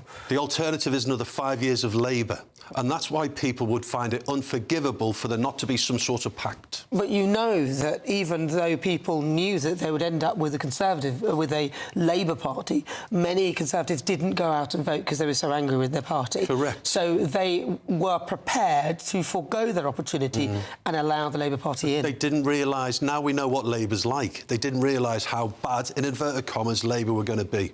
I don't think anybody realised how bad they were going to be. You know, even though I did not vote Labour, I would respect the vote and expect the Labour... What, you're surprised at that? Well, that's the biggest breaking news of the day. And I would expect them to do well, but, you know, at least do things, and maybe I might like what they were doing, but I'm afraid I don't like any of it. Well, Nigel Farage from Reform UK, he has posted, as predicted, McSweeney has gone. Labour are just continuing the chaos we saw under the Tories. My money says that Starmer won't be far behind after Labour's disaster in the elections this coming May. Conservative leader Kemi Badenoch has responded. She said it's about time. But once again, with this Prime Minister, it's somebody else's fault. Mandelson lied to me, or Morgan advised me. Keir Starmer has to take responsibility for his own terrible decisions, but he never does. The Liberal Democrat Deputy Leader, Daisy Cooper MP, has said the Prime Minister can change his advisers all he likes, but the buck stops with him. We need to see an end to this political soap opera, with answers for the British public and, most importantly, justice for the victims and survivors of Epstein and his network. And the Green Party leader, Zach Polanski, has posted, necessary but not sufficient. He knew and still appointed him. Starmer needs to go. And Suella Braverham, the newly moved Reform UK MP for Fareham and Waterlooville, has reacted. The beginning of the end for the Starmer administration. Brace for who comes next. Well, back to my panel, broadcaster and journalist Danny Kelly and political commentator Jonathan Liss. Danny Kelly, lots of political reaction. A hell of a lot of political reaction, and it's going to be really interesting to see how it develops. Wednesday is going to be dynamite, PMQs. That's going to be one hell of a day. And then, of course, we've got these massive... I think, Jonathan, did you say tens of thousands of more emails? Yeah. A tranche of emails that are going to be released? Well, not necessarily emails, just memos. Messages, memos. OK, that's... And of course, the Epstein... That's going to be not... I don't think that's going to be next week, just per se, because it has to be vetted by the committee first. Got you. So. But nevertheless, Keir Starmer's fighting for his political life. Yeah, of course. He genuinely is. And again, has he lost the confidence of the backbenchers? I mean, there are a hell of a lot of backbenchers, you know, to go back to Mark's analogy about the dressing room. I can tell you it hasn't happened. I'm not convinced that he's lost the dressing room. No, he hasn't. And I think that also, the way the Labour Party works, that if Starmer wants to stand in the election, he can. So it's actually very difficult to unseat a Labour leader. It's much easier to unseat a Tory one. That's why the Tories have that's regicide is baked into their DNA. It's not baked into the DNA of the Labour Party. So as you saw with Corbyn in 2016, I think, when obviously after the Brexit referendum, etc., and Owen Smith, who's now completely forgotten, sort of stood against Corbyn, and Corbyn was on the ballot and Corbyn won handily. So what you'd have is, because all the left people in the Labour Party membership have gone now, either they feel they've been kicked out, or they've been purged, or they resigned in horror and they've gone to the Greens or whatever. So actually, the people who've stayed are probably going to be more disposed towards Starmer, because Starmer's been the leader all this time and they've stayed in the party. So if Starmer were to go up against someone, I actually think that Starmer would probably stand a good chance if he really wants it, partly because of the weakness of the other person who'd be on the ballot, whether that's Rayner or Streeting or someone else. Well, Ed Miliband seems incredibly popular. He wouldn't want to do that again. I don't know that. He's done it for 5 years, didn't he? We'll find out who wants to be a leader as and when the time comes. And also, people are now really thinking outside the box and talking about sort of very kind of low-key ministers and junior ministers. So we'll see. I think that people want a bit of stability, and they don't want someone who's going to be attracting, drama. I think the irony of Starmer was it was called No Drama Starmer, and clearly that hasn't actually... Miliband's as dislikable as Starmer. I don't think that's true. Oh, well, he's got... The public are aware of who he is. He was the leader of the Labour Party for 5 years. And he lost an election. And, of course, this net zero madness that a lot of people are, as we're peeing or spaffing against the wall, as Boris Johnson, to use his terminology, billions and billions of pounds to buy energy off and import it ourselves. It's just madness, isn't it? I don't think Miliband would want it. I think Miliband is actually... I think the funny thing about Miliband is after he lost the election, he kind of pivoted to his real personality, which his advisor suppressed. And you remember he did quite a lot of guest stints presenting on Radio 2. And he's actually a very charismatic person. He wasn't allowed to be. And that's why I think he's actually quite popular with the grassroots, because they see him as a human being who has a sense of humour, doesn't take himself too seriously. People can disagree with the policy. Obviously, the policy is important. But I actually think he's a talented person. He's been in the cabinet before. He was in the cabinet under Gordon Brown. He's a talented politician. And never underestimate the importance of charisma with politicians. Now, love or hate Boris Johnson, he was charismatic. And even his opponents... I mean, Jonathan, you're an opponent of Boris Johnson, I would guess. But the only thing he had going for him. His charisma and his personality. If he had the backing properly of the people, all his MPs, and they sort of helped to sort of mop up the slack where he was weak, then I think he would have done a good job. But they kind of attacked him, and they all decided to go against him. So unfortunately, that was the end of that. And the same thing could happen to Keir Starmer. But let's speak to the chief political correspondent at the Times, Aubrey Allegretti. Aubrey, are you surprised with the speed with which Morgan McSweeney has resigned? Well, we say speed. I mean, it's been sort of 4 days of furore, really, since Number 10 was originally sort of forced to publish this huge litany of documents to do with communications with Peter Mandelson, which would have included lots of advice between him and Morgan McSweeney. And I actually understand that one of the key issues here is that there was a debate about how much Peter Mandelson had effectively been not necessarily lobbying, but offering advice to the government through Morgan McSweeney, and that was potentially going to be quite problematic and embarrassing for Mr. McSweeney in a way that Keir Starmer was quite uncomfortable with. And so I think Number 10 has obviously been in free fall for 3 or 4 days now. It's struggled to get ahead of this story. They feel like this is the only course of action because Labour MPs have become increasingly bullish about going on the record to effectively force Morgan McSweeney out of Number 10. The question that follows this is, of course, is Keir Starmer safe? And the reaction, completely unprompted from Labour MPs and ministers who've been messaging in the last couple of hours, is they think that ultimately he's going to have to go and it's a matter of time. Yeah, it does seem that Keir Starmer's days are numbered, but there are those who think that actually he could cling on simply because there isn't an alternative, and also because it might give us a bit more stability in this country, because we have had that merry-go-round of leadership changes with the Conservative Party, and a lot of people feel a little bit, I don't know, ill after all of that. They don't want to see it again. Absolutely. I mean, there's been a merry-go-round in Downing Street, and it would be almost farcical to think that a Labour Prime Minister who came to power with a significant majority, 411 seats in Parliament, the biggest since Tony Blair, could, in effect, be out of office in under 2 years. And it remains a real possibility because the Prime Minister only serves with the confidence of his own party.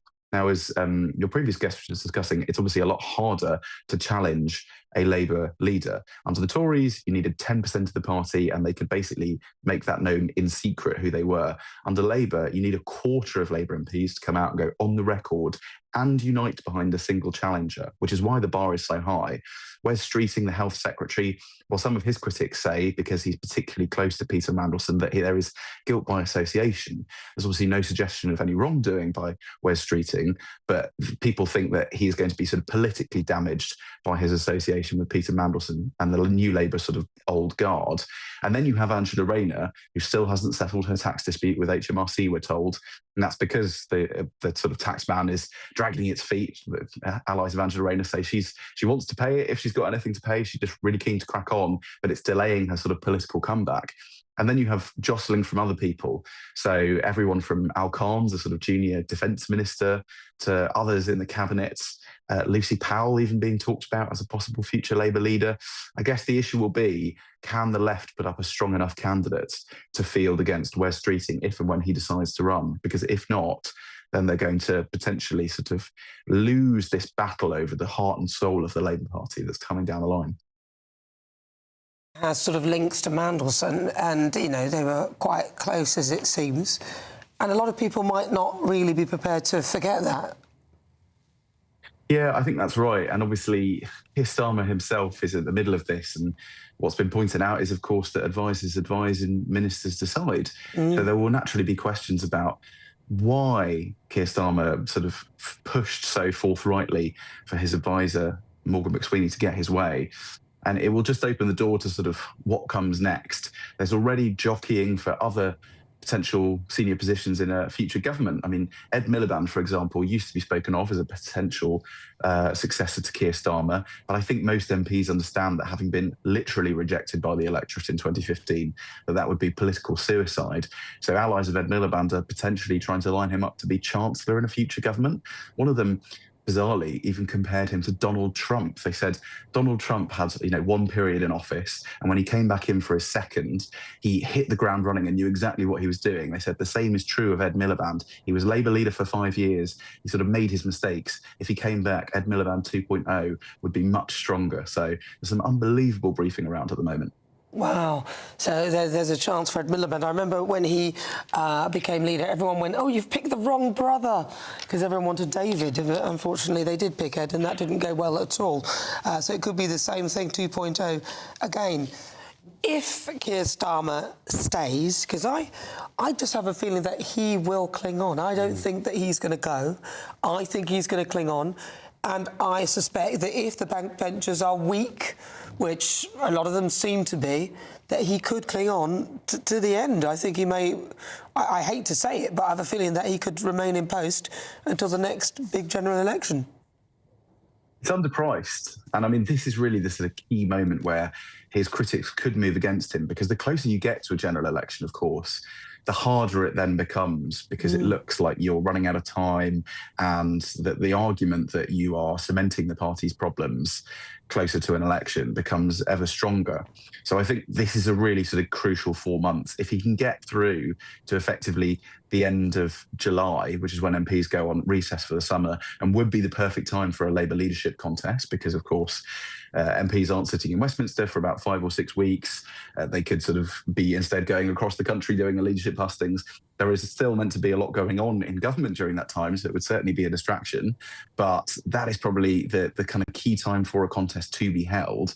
So I'd say if Keir Starmer can make it through to the end of July, then he's fairly home and dry.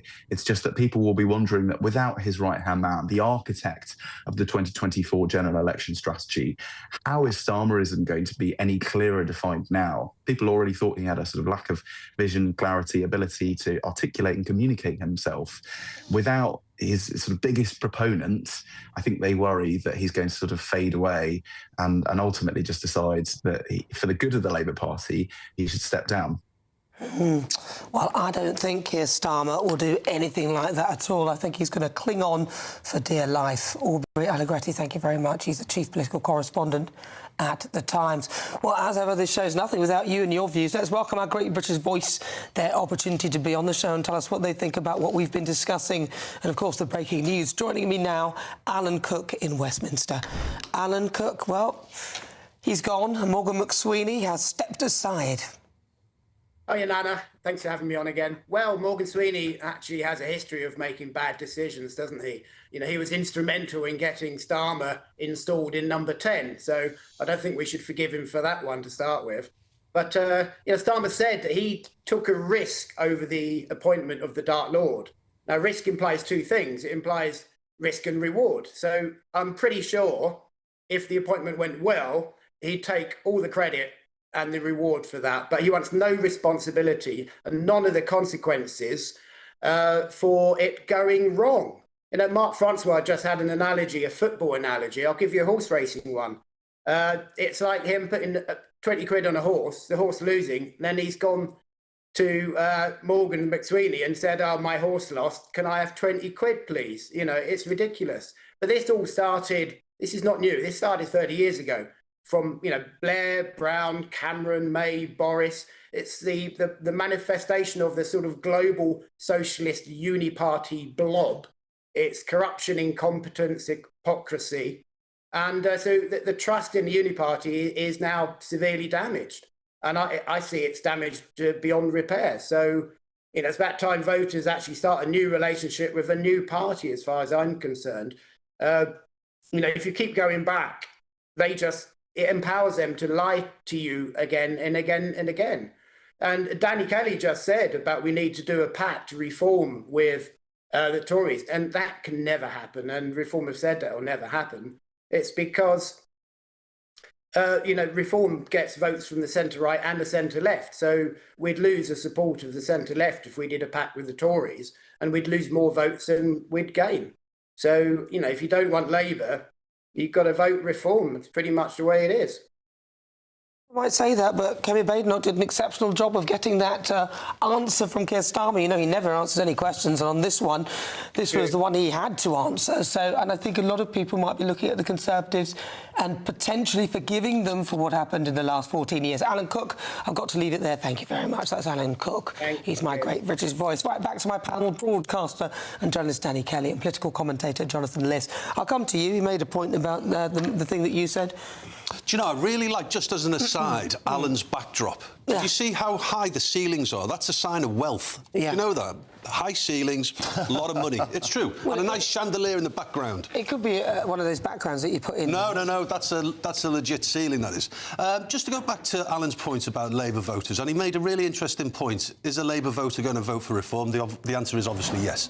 Is a Labour voter going to vote for the Conservatives? Well, I must tell Alan that in the Midlands, there are strong councils, Conservative councils. Walsall Council has had a Conservative leader and a Conservative council generationally going back 50-odd years. Lots of working-class people now vote Conservative. So would those traditional Labour voters vote Conservative? Well, yes, they would. But he does make a really interesting point. Now, if you're a real sort of like a left-wing Labour, then you're not going to vote Reform anyway, because you have certain ideologies that are incompatible with Reform's ideologies. So I just disagree with Alan slightly there. But to address another of Alan's points about Nigel Farage, I go back to an earlier point that I think Nigel Farage at some point is going to have to make a deal. He's going to have to swallow his pride, because the alternative of 5 more years, because Marc Francois touched on this, 5 more years, a repeat of this government. You never know, the Tory party might be empty. They might have all gone to Reform before the May elections. Who knows? I'm surprised that Marc Francois hasn't joined them, to be honest. I mean, I am as well, yeah. On the right. I mean, he was kind of in the Sorella Braverman camp. I don't suppose you've had the last of the defections from the Conservative Party. In terms of, you know, a pact, I mean, if you look at it from the outside, there's barely a cigarette paper between the two parties. They believe in absolutely everything the same. Badenoch has made it abundantly clear there is no room in her party for centrists. There's no room in her party for One Nation Tories. She doesn't care about the voters who would have wanted that. So it really opens the question, OK, so why don't you just merge the parties? Well, for her own self-interest, clearly that would leave her out of a job, because she'd be the junior partner. She's currently the leader of the opposition. If she were to join Reform, Reform were to merge, then Reform is going to be a much bigger part than the Conservatives. But Kemi Badenoch's quite reasonable. I mean, in PMQ, she called on Labour MPs not to be complicit with Keir Starmer and, you know, consider what they're going to ask in terms of the security detail, right? So she was ready to talk to them and they listened. So she's quite good at negotiating with other parties, and has on other occasions even said, we will back your motion. You've heard in PMQs on many occasions suggesting uniting for the greater good. Well, look, I suppose that one option, I mean, look, we have 4 years or 2 years to go before this conversation becomes meaningful, I suppose. But a lot of things can happen in 2 years. Absolutely, yeah. What you had, if you remember, in the 2019 election was there some kind of pact between the Lib Dems and the Greens. Not a tactical voting, yeah. Where they occasionally stood down, where other parties stood the best chance. But then you have, the Conservatives are not, are the opposition party. They're not going to say, OK, you stand a better chance here, so we're not going to stand in this seat. I don't really see it happening just because of their pride. And also, the Conservatives have some hard-working councillors who might want to be in stand in the seat. So it's hard to see how that would work, but anything can happen, obviously. Well, I mean, I've got to say, it's been a very big afternoon here on GB News. Breaking news, of course, that Morgan McSweeney has resigned. If you've just tuned in, welcome on board. It's fast approaching 5 o'clock. We are GB News, Britain's #1 news channel. I'm Nana Akua. Still to come, we will continue discussing Morgan McSweeney and try and bring you some more action live from Downing Street. So stay tuned. Do not go anywhere.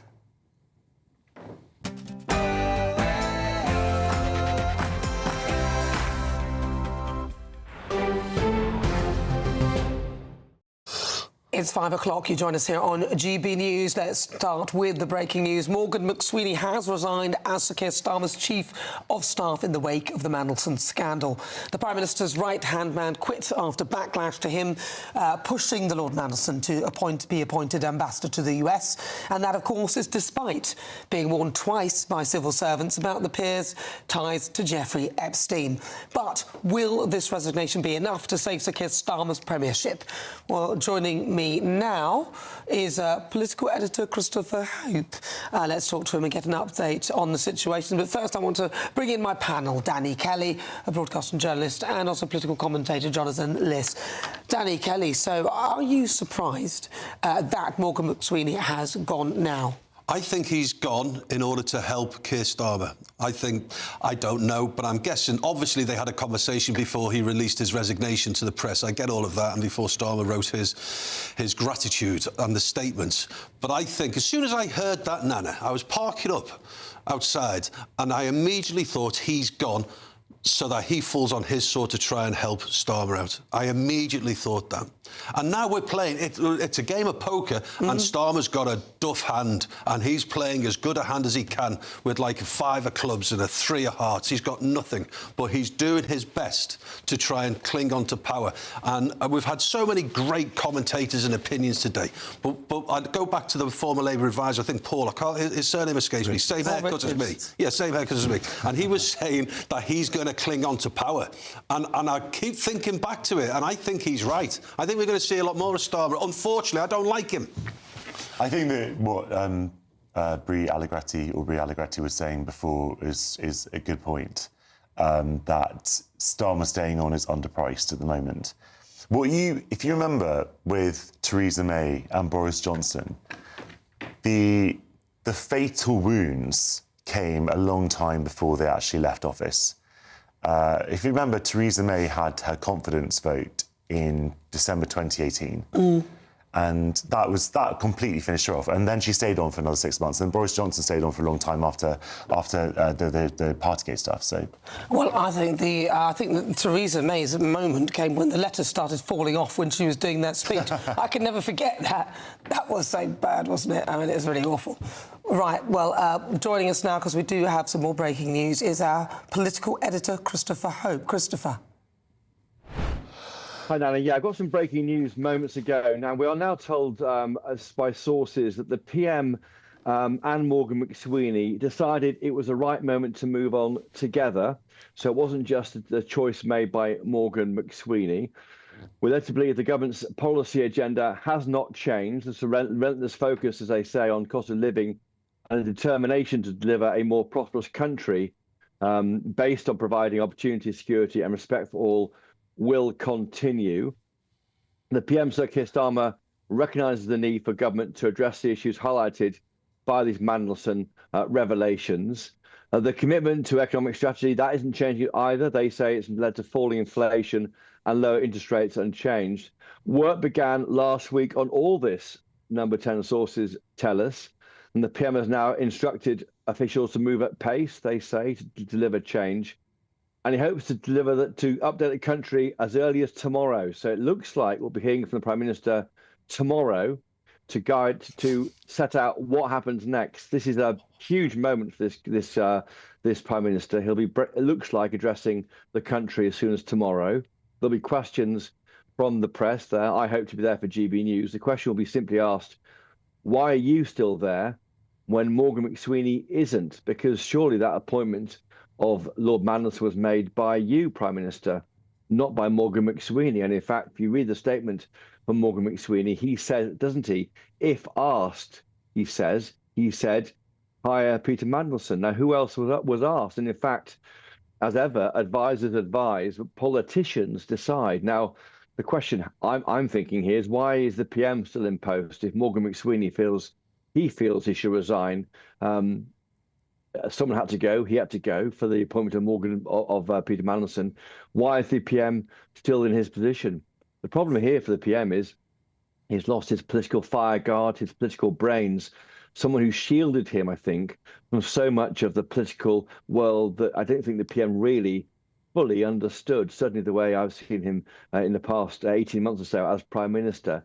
He needs it more than ever, going to a difficult by-election in 2.5 weeks and difficult local elections and devolvement administration elections in May. Also, who else will go? Will these documents released by the government, the high tens of thousands of vetting documents, who will they show gave advice to hire Lord Mandelson? And should they go too? What did, for example, Jonathan Powell say, the PM's advisor who's been behind the passing of the sovereignty of the Chagos Islands to Mauritius at the cost of tens of billions of pounds of our money?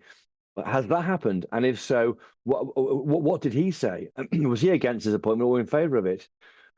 Very, very interesting. Also, I'm puzzled by the fact that Pat McFadden said on his morning interview rounds this morning on television that Morgan McSweeney should stay.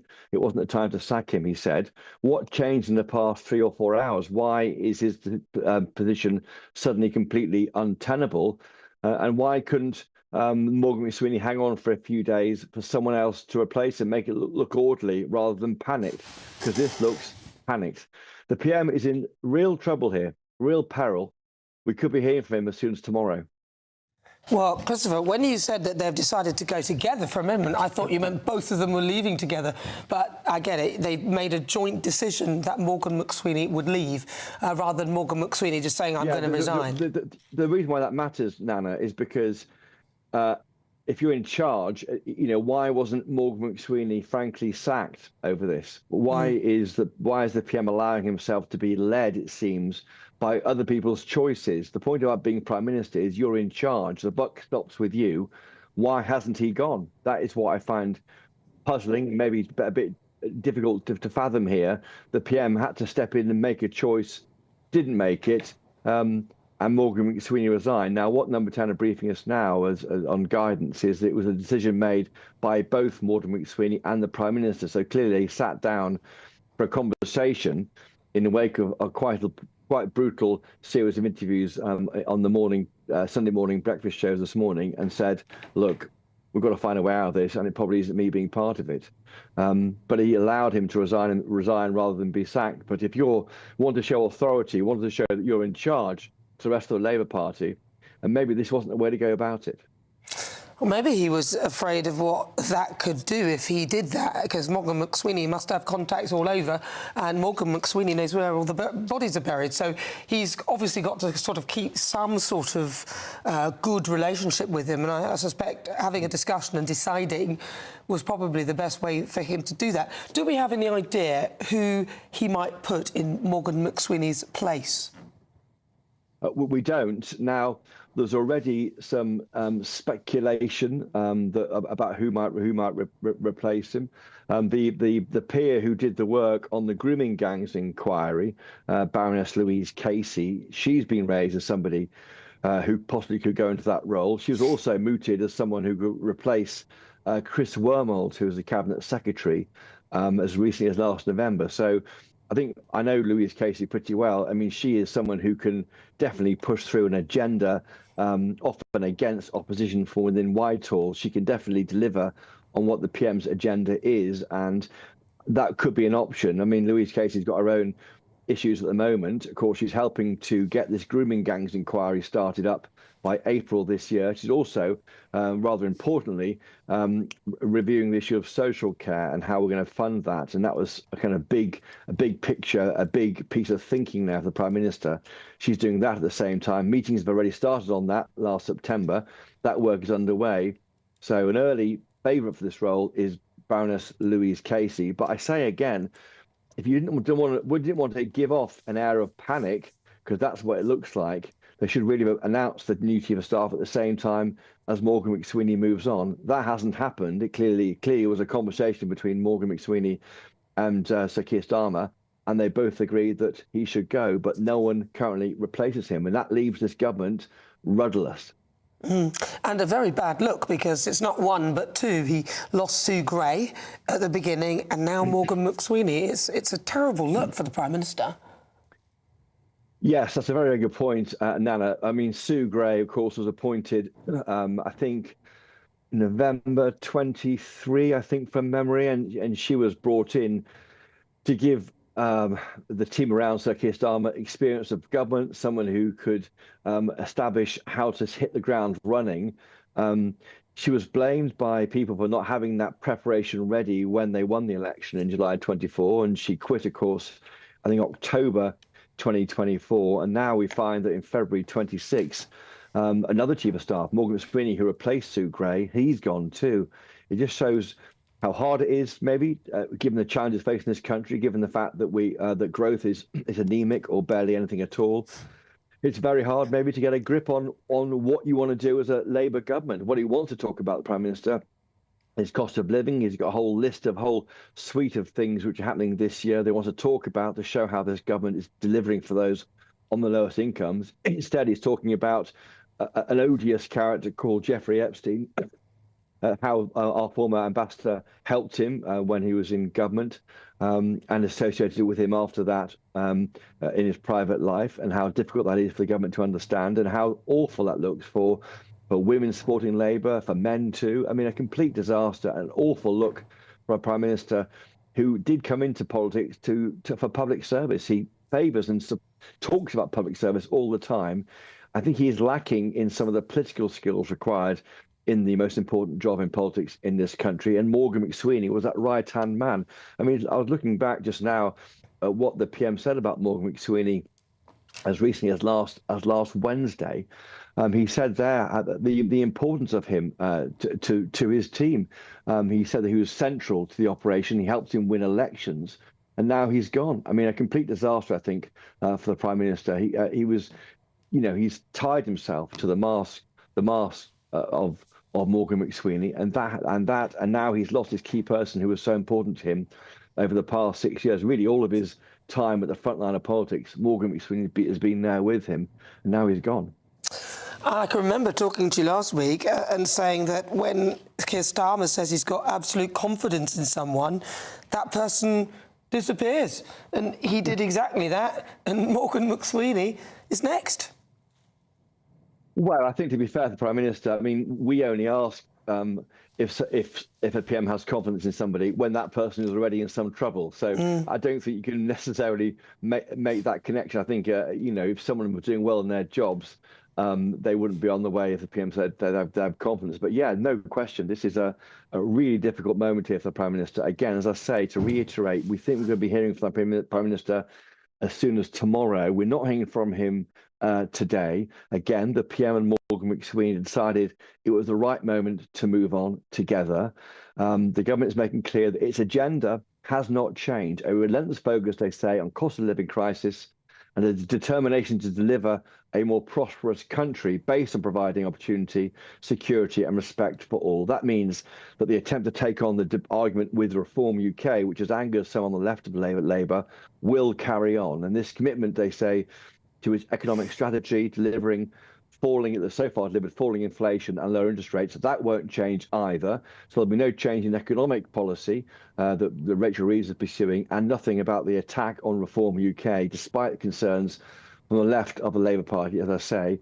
But he recognises the need to do this, to highlight the issues and address them at pace in the back end of these Mandelson revelations. Work started last week, and the PM has told officials at pace to deliver change and he's hoping to deliver an update, as we say, to update the country, us all, on GB News as early as tomorrow. So nothing from the PM tonight, but maybe tomorrow. And boy, it'll be a vital press conference or a vital speech from the PM to reset how we can all have confidence in him to carry on. Wow. Phase 3, I think, or 4. Not sure where we are. 3 or 4, yeah. Christopher Hope, thank you very much. He's GB News' political editor. Wow, gosh, so much to talk about. We'll get to the panel in just a moment. I want to hear from the Labour member of the House of Lords, Lord Steve McCabe, who joins me now. Steve, thank you for joining us. Now, I remember when the Labour Party came into power, everyone said the grown-ups are here. Integrity, change, removal of Sleaze, and they haven't done that, have they? There's not been a change. It's more of the same. Well, I wouldn't say it's more of the same. I mean, I think I'd be the first to accept that this government has made mistakes and there have been things that we'd rather hadn't happened. But, I mean, I think the situation with Epstein and Peter Mandelson isn't something that was necessarily anticipated. I think a lot of people will be looking at that thinking Keir Starmer had all the pieces of the puzzle to work out that this was a bad person to give a job to. And let's not forget all the other people who have sort of fallen by the wayside, a list of front benchers who are no longer on the front bench in the way they were, simply for antics that, you know, most of us in the public arena would get into proper trouble for. This hasn't really been good for Keir Starmer at all. This is just the end of a long line of bad judgments. Well, two things. I mean, one, absolutely, he took a political risk in appointing Peter Mandelson. He did it because of the very special circumstances with the new American president and the difficulty of trying to establish a decent relationship there. And to be fair, most people would have said before this issue erupted that it appeared to be working. So that's one. The other thing is actually people do resign from the Labour Party when things go wrong. That's not something we saw that much of during the previous government. Do you not think? I think lots of people were chastised to resign and they resigned, and they were chastised by the Labour Party to resign, and they did so. But well, there were lots of people who went eventually, but my memory is not too many of them too quickly. Well, I think, I don't know. I mean, the Labour Party have only been in for 18 months there. This is the problem. So how long do you give it before you go? They've only had a very short period of office. And in that time, there have been numerous U-turns. It's been you've got to admit, it's been a calamity for Keir Starmer. Well, that's not a word I would use. And I mean, what word would you use? Well, one person's U-turn is another person's ability to see that maybe they've got it wrong and they need to make a change. And if you're going to try and be a listening government that does things differently from they were done in the past, I don't think that's unreasonable. I mean, people call for things to be changed, and then when they are changed, they say, oh, it's a U-turn. Yeah, I don't think it's possible to have it both ways. Well, that's true, but at the end of the day, there's been about 16 U-turns if we look at the things, because I did a whole list of them. And when I did it, it was actually the 12 U-turns of Keir Starmer, but now I think we've got a few more since then. And I don't think that you can use that as a justification for it. I get it that if you've put something in place that's unpopular, you can reconsider and you listen to the general public, but you wouldn't expect someone to be coming out with policies, literally everything they come out with, they then have to U-turn from. That doesn't inspire confidence at all. It means they're not listening, and they're forced to listen because eventually they realise it's just not going to work.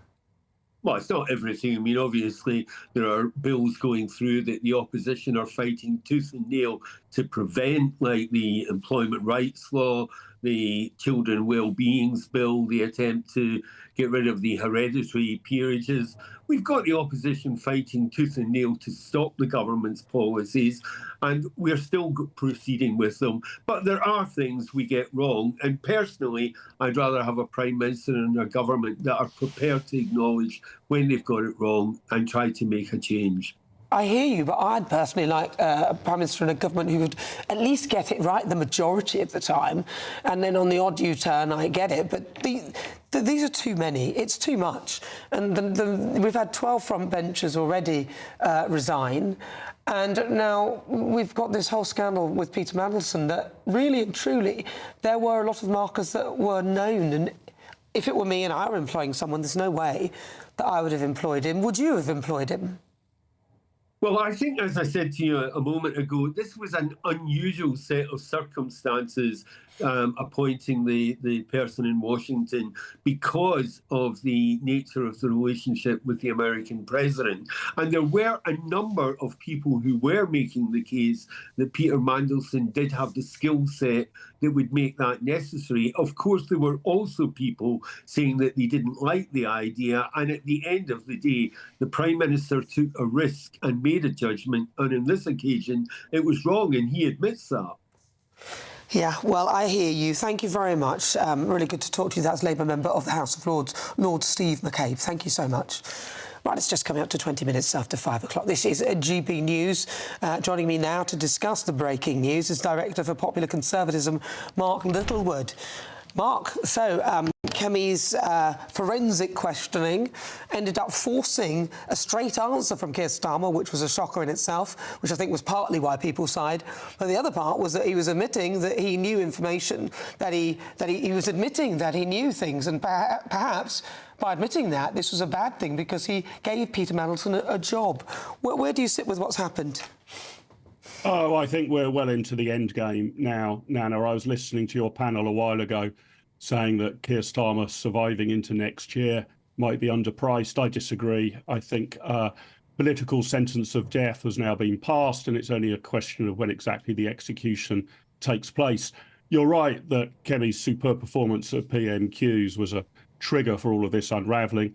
And indeed, it forced through Keir Starmer's, I think, fastest U-turn of his government so far. He initially wanted number 10 to decide what information about the vetting would be put into the public domain. 2 hours later, he was forced to accept that it would be the Intelligence and Security Committee. With McSweeney going this afternoon, Starmer's last human shield has now been removed. We heard from Chris Hope a moment ago that it was a joint decision between the two of them. But have a look at Morgan McSweeney's resignation letter. There's one sentence in it, which I think if Keir Starmer didn't draft, he should certainly read. It says, when asked, I advised the Prime Minister to make that appointment, and I take full responsibility for that advice, says McSweeney. In public life, responsibility must be owned when it matters most, not just when it is most convenient. In the circumstances, the only honourable course is to step aside. Well, if they decided that McSweeney had to step aside for offering advice, presumably the Prime Minister has to step aside for following that advice.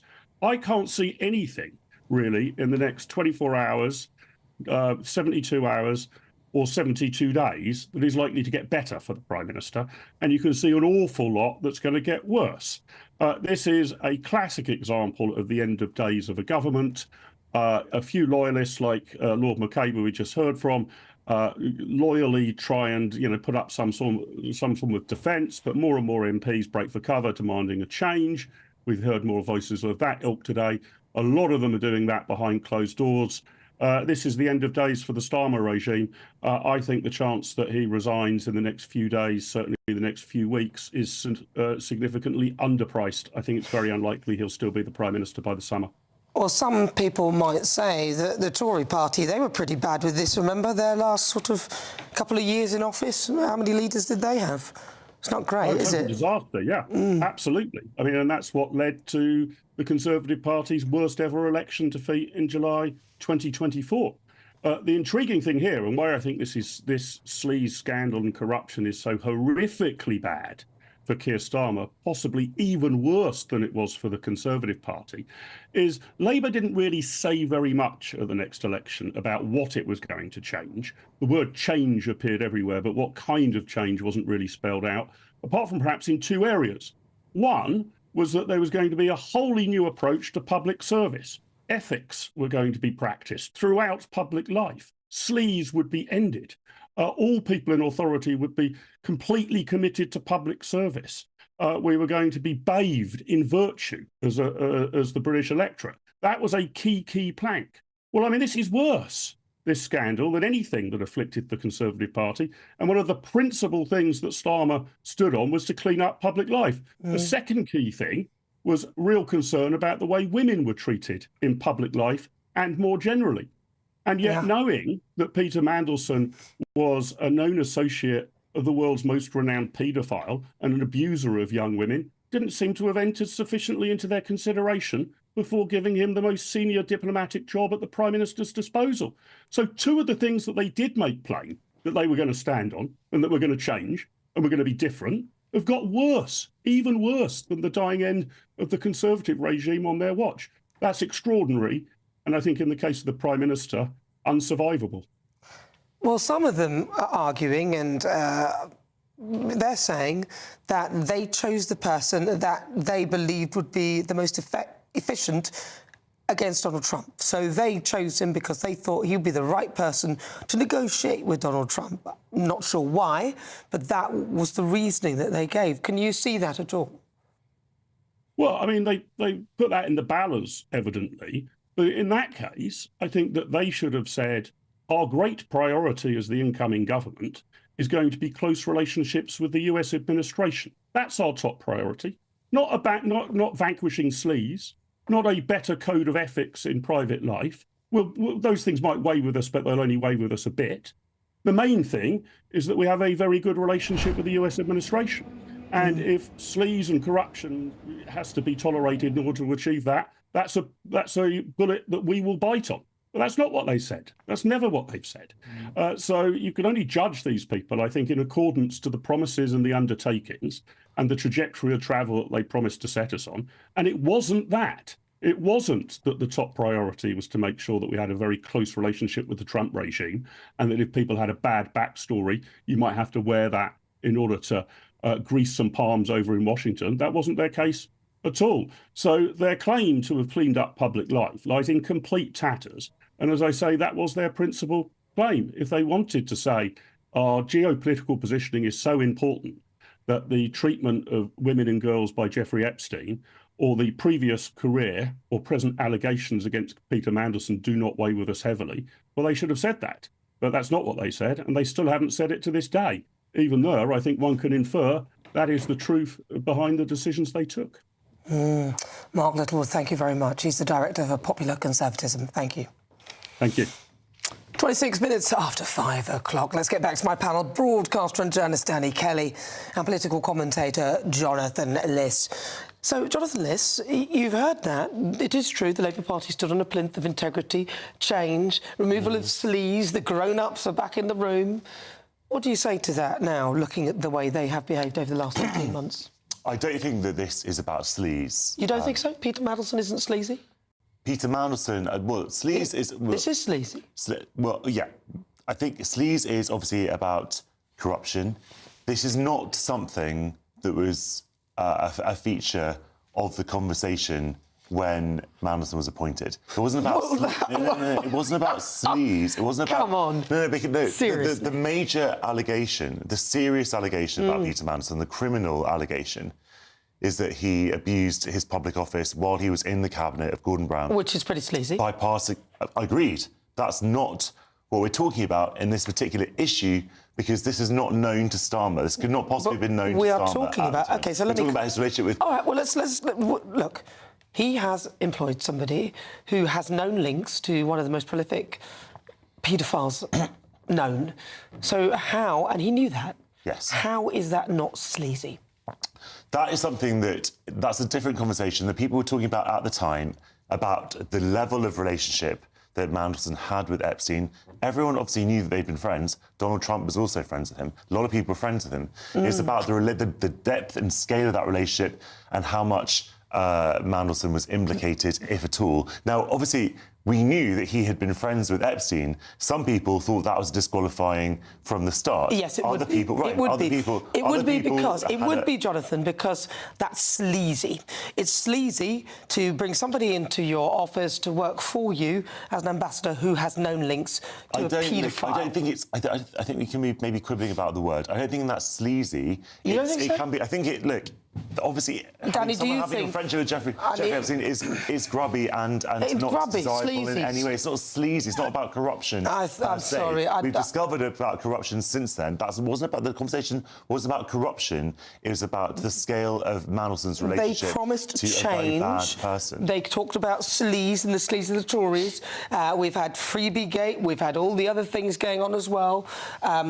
Danny, do you see what Jonathan is saying? Because I'm struggling to see how that isn't sleazy. We're getting hung up on the definition, the subjective the definition reason of why sleaze. I agree with you. Because they said... Because that sleaze they is were a going... commonly used word at times like this with politics. I don't know whether you're getting hung up on the actual definition of sleaze. It's not about sort of, you know... It's just a common vernacular for the things that... it's not about even Partygate, which is a huge scandal, sort of in terms of the government setting laws, which it was then sort of, you know, actively flouting privately. That was a major scandal because it was a scandal of trust. What we knew about Mandelson was that he'd had a relationship with Epstein.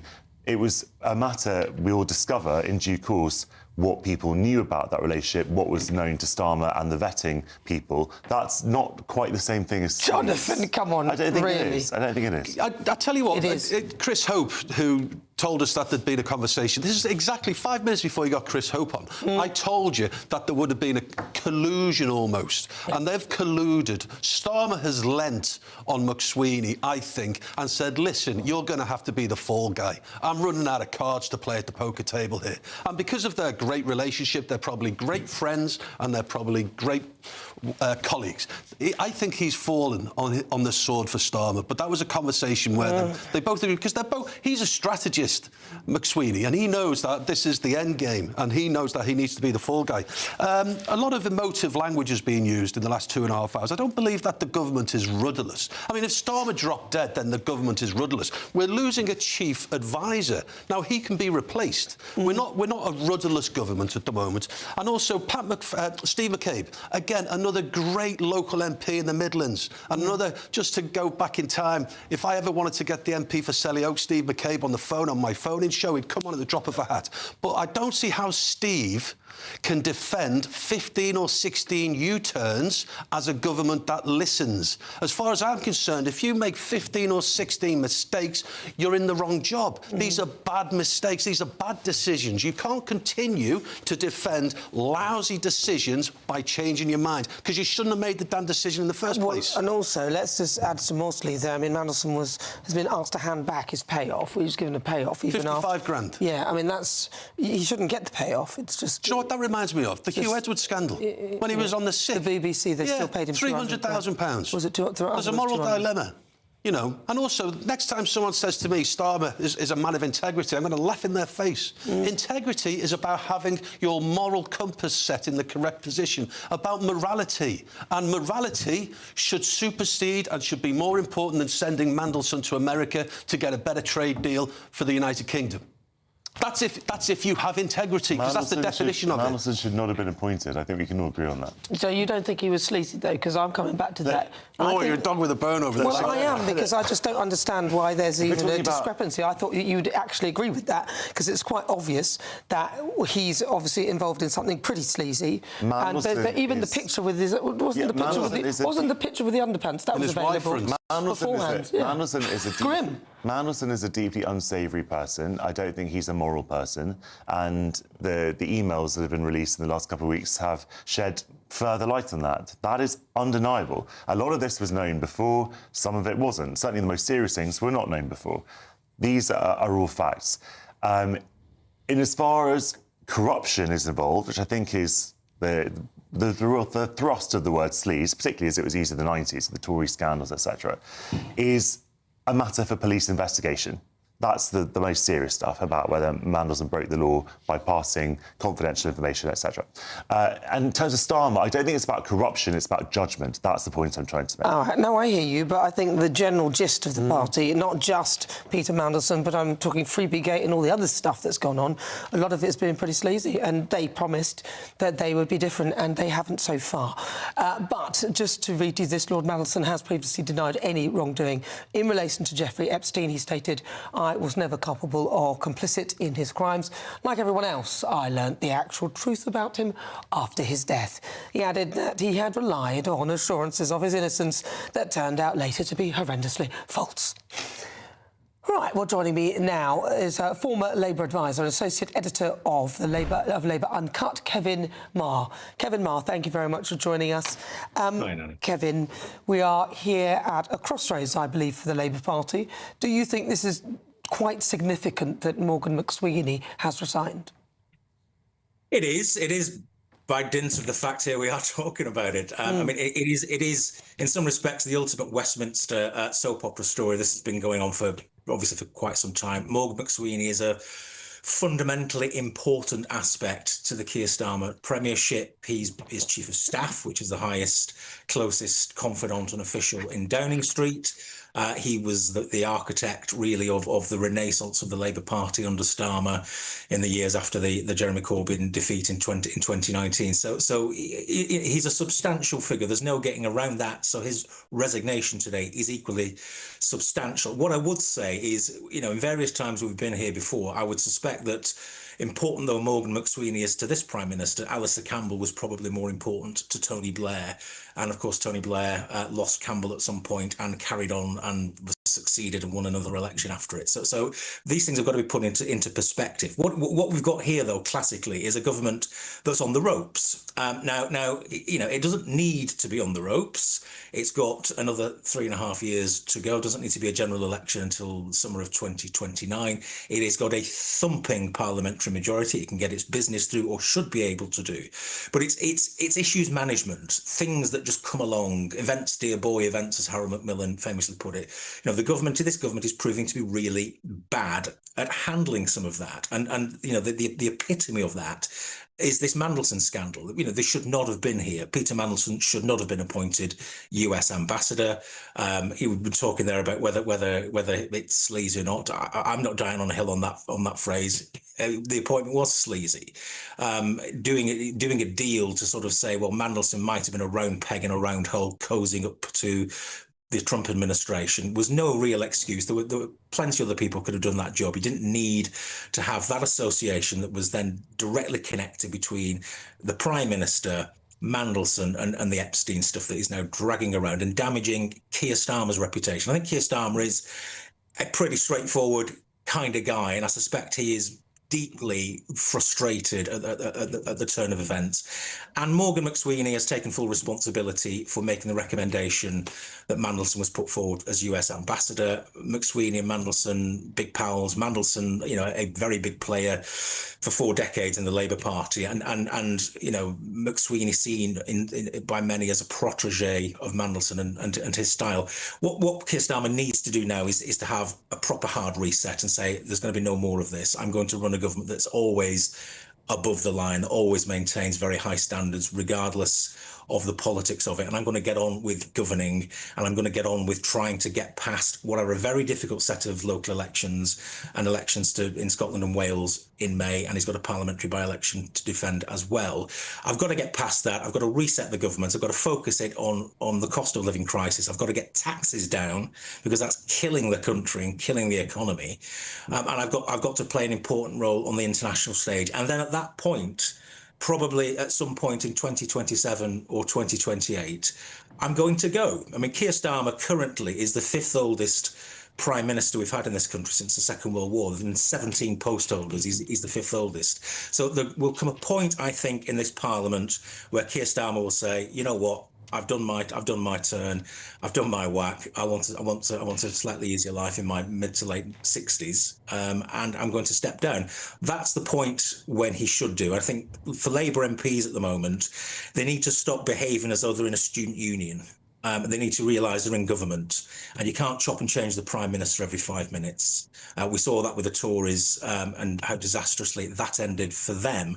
But we're in such an important moment diplomatically, internationally, and there's a reaction of the financial markets as well, who've probably had enough of turmoil at the heart of British government over the last decade or so. So Labour needs to get real. It needs to allow Keir Starmer to rebuild and have a second proper go at starting off, and they need to recognise that by 27, 28, he'll probably step aside, and at that point, there's a successor. At the moment, there isn't a successor. There's nobody obvious in that cabinet to replace Keir Starmer.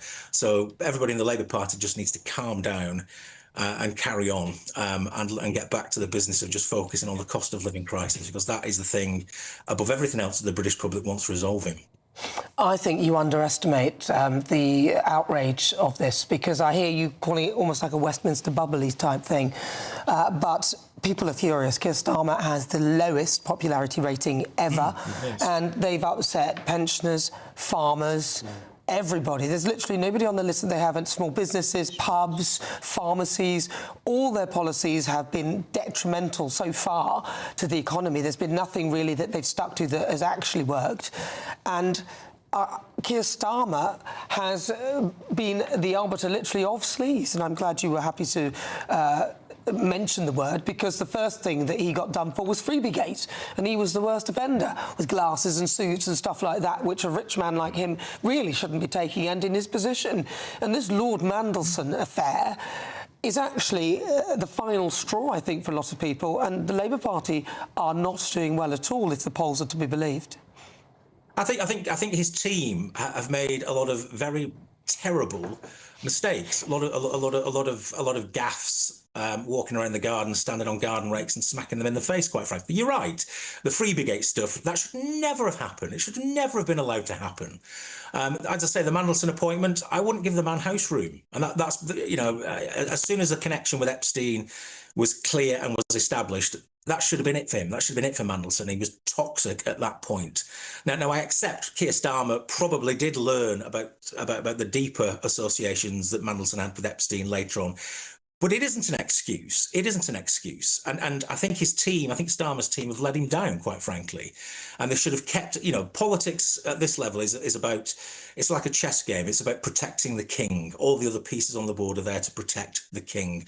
And I'm afraid that Starmer's operation has not done a very good job of protecting the king.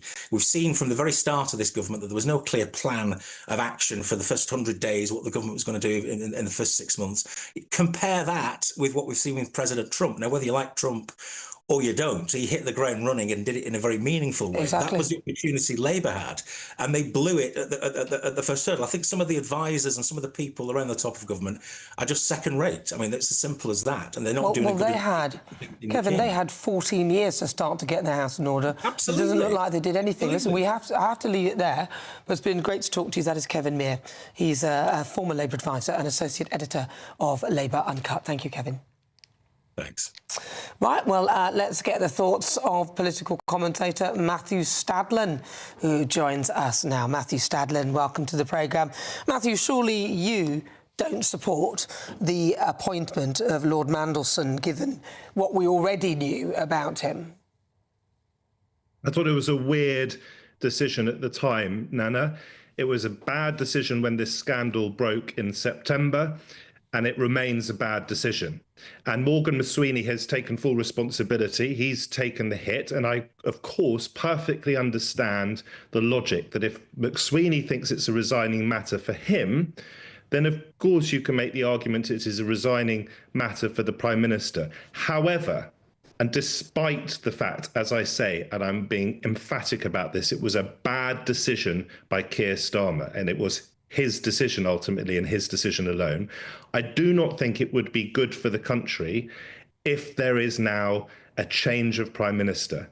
I think Keir Starmer does need to reset. He needs to iron out the mistakes that have been made so far. He needs to get much better, and his team around him need to get much better about talking up the good things that have happened, whether that's a reduction in NHS waiting lists. Of course, they need to come further down, whether that is investment in infrastructure, whether that is free school breakfast, whatever it is.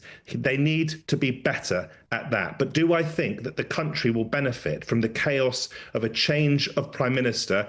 We've seen that. We're blue in the face with the Conservatives and nothing improved. He needs to get on with the job. And I am genuinely concerned about the lack of alternatives to Starmer. I do not think at this point Wes Streeting should take over the governing of this country. I do not think at this point that Angela Rayner should take over, or at any point actually should take over. And I like her, but I don't think she should be Prime Minister. And Andy Burnham hasn't got a seat. I don't think he should be Prime Minister either. And therefore, Starmer needs to get on with the job. I've been saying this for a while, and he needs to do a better job at it. Yeah, but it's the people, the public, are the ones who have to deal with the backlash of it all going badly wrong. And you mentioned those there. I agree with you there. There are no decent, credible alternatives. But he can't just think that people are going to trust him again on another reset. He was in phase 2. Remember phase 2? And then something else came up, and then we're on phase 3. I don't even know what phase we're on. How do you think that the people will trust him? Even people who voted Labour are reeling with all of this.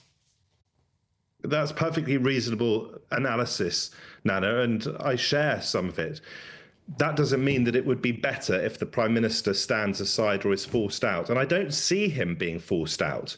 I can't see an obvious way in which he stops being Prime Minister unless he resigns.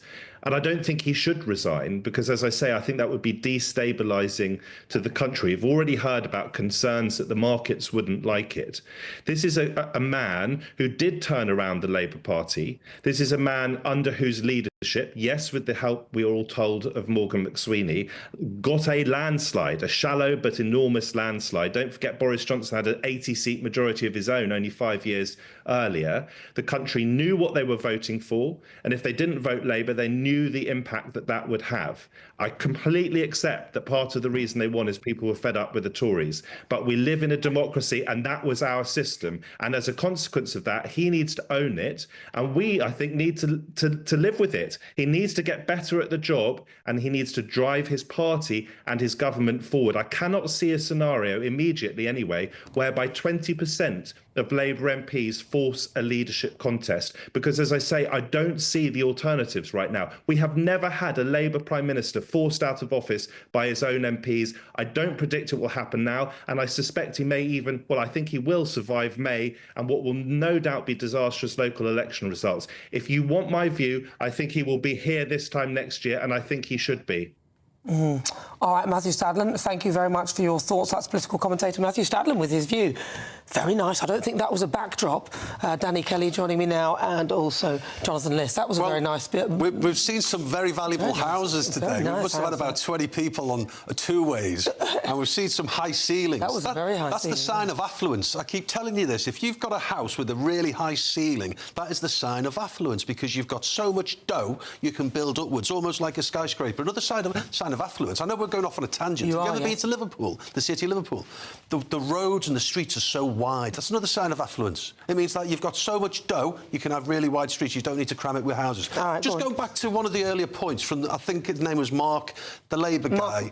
Nice fella. Oh, not Labour. He wasn't. I think he was. The suggestion was that people right outside of the SW1 bubble aren't interested in this. Yes, that's what he said. Listen, I'm going to be driving at 6 o'clock, 96 miles home, and if that lad wanted to come with me for a bevy in a Coventry postcode, people are furious about Keir Starmer. Don't underestimate. The one thing Starmer's managed to do is actually unite fans of various sports together. If you go to a football match, you'll hear songs labelling Keir Starmer I won't use the word. You go to a darts match, it's the same song. You know, the dislike for this Prime Minister should not be underestimated, and it is definitely not an SW1 thing. I think the point he was making was that it's not necessarily Mandelson himself is not coming up on the doorstep. People are more worried about the cost of living. I disagree. About the NHS, but well, look, I mean, there'll be focus groups in the next few days that will give us data on We're news junkies, so we assume that people are interested in the cost of living. But believe me, there are people who are so angry at this Labour administration, and this will be a tipping point for a lot of people. And maybe I'm not denying it per se. we'll obviously have polling data which will show what people think about it. Obviously, a lot of people think that Starmer should resign over this, but I don't think that people are more angry about Mandelson than they are about, say, winter fuel or any of the other things that smashing the gangs that hasn't materialised. Stepped on. A lot of people are very angry about that. I think they're probably the people who are more angry about the gangs and immigration probably can be more angry about that than Mandelson. And and coming back to that point that you made to Zia Youssef earlier, Nigel Farage was supporting this appointment, so it's going to be very, very difficult for him now to go all guns blazing, jumping on this bandwagon, because he knew as well that Mandelson was friends with Epstein and he welcomed the appointment. So, a lot Nigel of people... Farage said he would work with anybody. But he said he didn't have to welcome the appointment. He welcomed the appointment. I think he was just being diplomatic. He said but you have to add that into the context. If you're going to say that, he said he would work with anybody to try and do it. He even offered himself up for the job. He didn't give him an incredible sort of... he just said... He didn't have to say anything. I mean, Farage doesn't he wanted to work... Starmer's appointments to the cabinet, saying that's a good appointment, well done. He didn't have But just to put it in context, though, he offered himself up for the job and then said that he would work with anybody or help anybody to improve the relationship with the United States. That's what he said. Well, I'm just simply pointing out that Farage, we're talking about who knew what. As we all knew that Mandelson was friends with Epstein, and that a lot of people at the time said Mandelson should, under no circumstances... Yeah, but was Farage briefed about Epstein? I'm not talking about Mandelson. The conversation we're having right now, the Prime Minister, what we knew already, yeah, but it's in the public domain. You're comparing apples with oranges. I'm not. Obviously, Farage... No, let me explain what I'm saying. Farage clearly was not privy to always goes back to food. Farage is not privy to the vetting that Number 10 Downing Street was privy to. That's clearly. Right. Farage was privy to the information that we all had, and we all asked questions about whether Mandelson should be ambassador. And some people said no under no circumstances. I'm simply pointing out that Farage is not one of those people. It's a very, very factual point.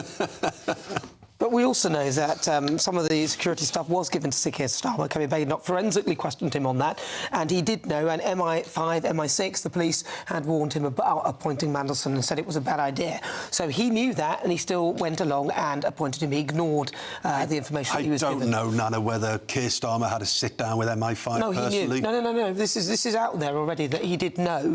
He was advised against taking on Mandelson, but he ignored the advice. And MI5, he knew MI5. MI6, police, Okay. So he had an awareness of what... No, we do know this. So I'm not saying anything that is not out there. Wouldn't it be part of the many layers of his advice? But we will find out more, obviously, in the coming days as to what he was fully briefed by and if there is even more that he knew. Yeah. And that's the thing. Even with the information that he had, it would have been obvious that this would be a bad appointment. Do you not think?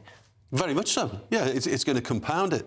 Yeah, I mean, if MI5 and MI6 said don't employ the lad, then it's going to be so difficult to come back from that. I mean, because what else will he ignore from MI5 and MI6? I haven't personally...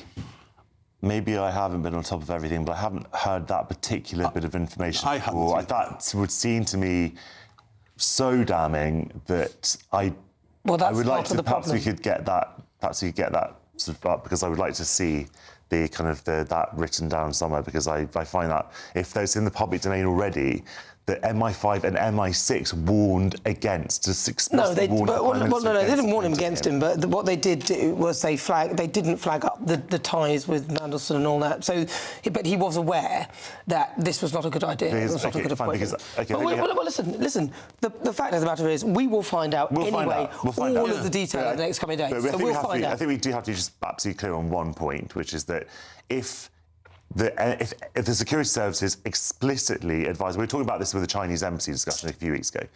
If the MI5 and MI6 explicitly warn the Prime Minister against doing something on the grounds of national security, whatever it is, and the Prime Minister overrules that, that is extremely serious. I haven't seen that written down.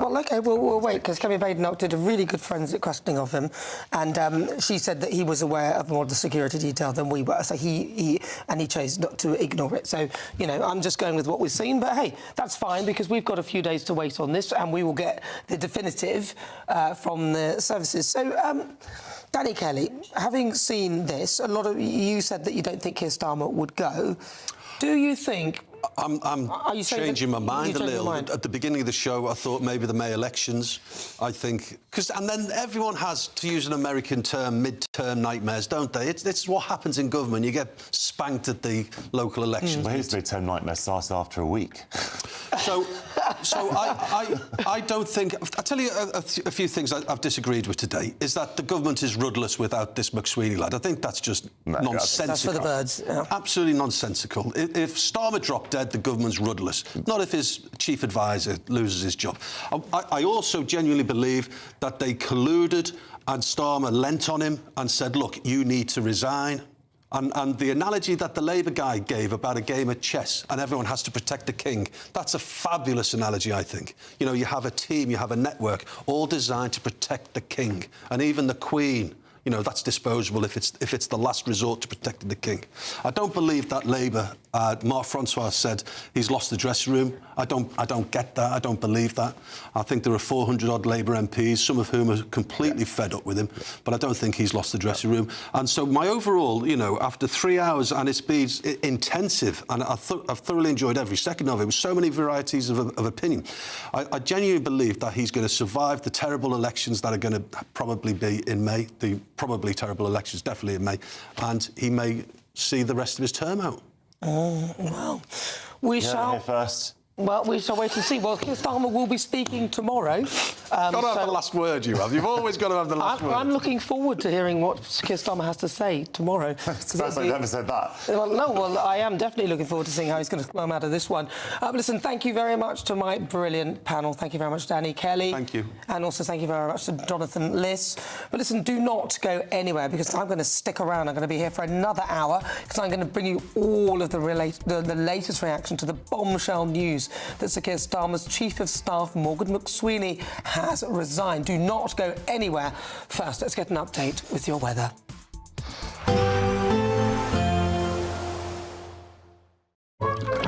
Warm and cosy, with a chance of zero visibility.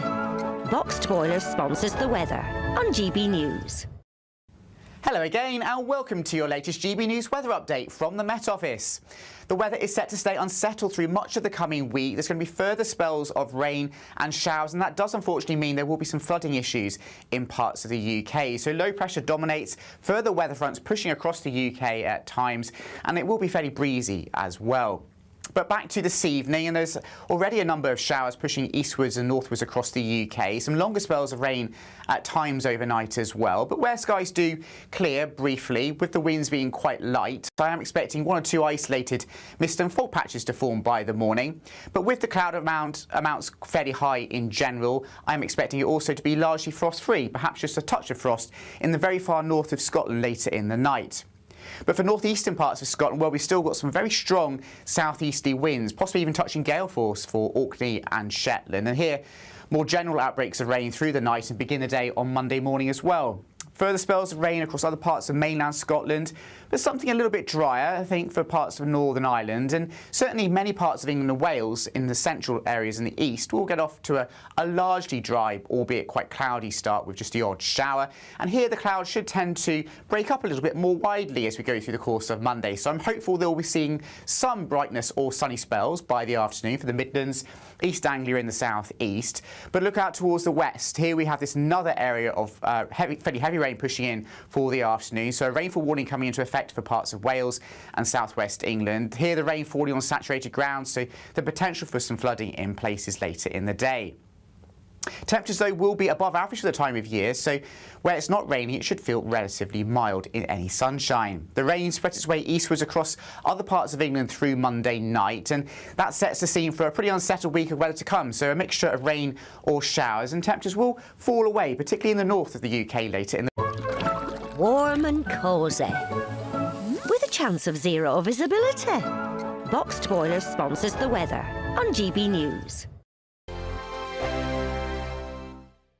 You could win cash and the ultimate holiday in our two-part Great British Giveaway. Thanks to Riviera Travel, you could be jetting off on a £10,000 dream holiday for two people. With flights, transfers and luxury accommodation included, you'll get to choose the kind of holiday you want. Plus, we're going to give you £30,000 in tax-free cash. For another chance to win, text WIN to 63225. One entry costs £2.50 plus one standard network rate message. Or text BONUS to 63225. 3225. 5 entries cost £5 plus 1 standard network rate message. Go to gbnews.com/win. Entries start at £2.50. Call 0903 686 3232. Calls cost £2.50 plus your network access charge. Or post your name and number to GB19, PO Box 8690, Derby, DE1 9TT. UK only. Entrance must be 18 or over. Lines close at 4 p.m. on the 27th of February. Please check the closing time if listening or watching on demand. Good luck.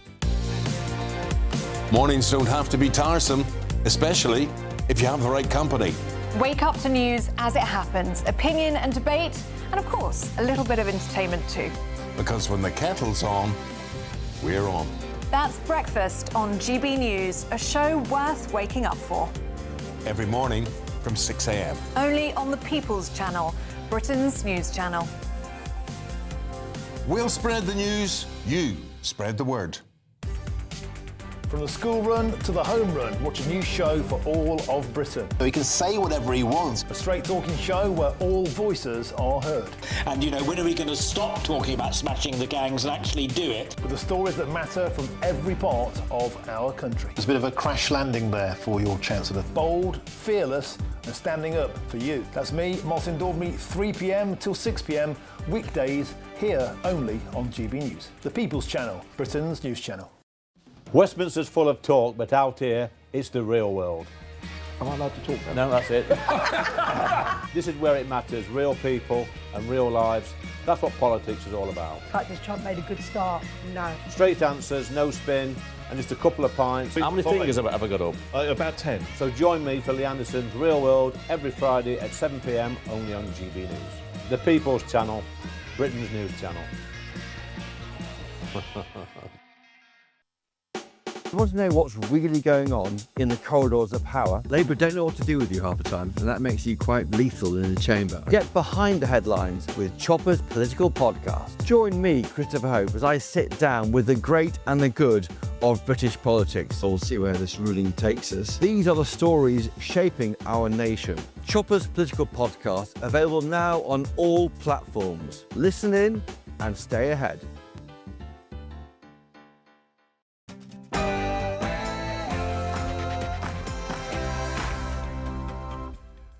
Hello, good evening and welcome to GB News. We're live on TV, online and on digital radio. I'm Nana Akua. It is 6 o'clock. Now coming up, breaking news. Morgan McSweeney. Sir Keir Starmer, Chief of Staff in the wake of the Mandelson scandal.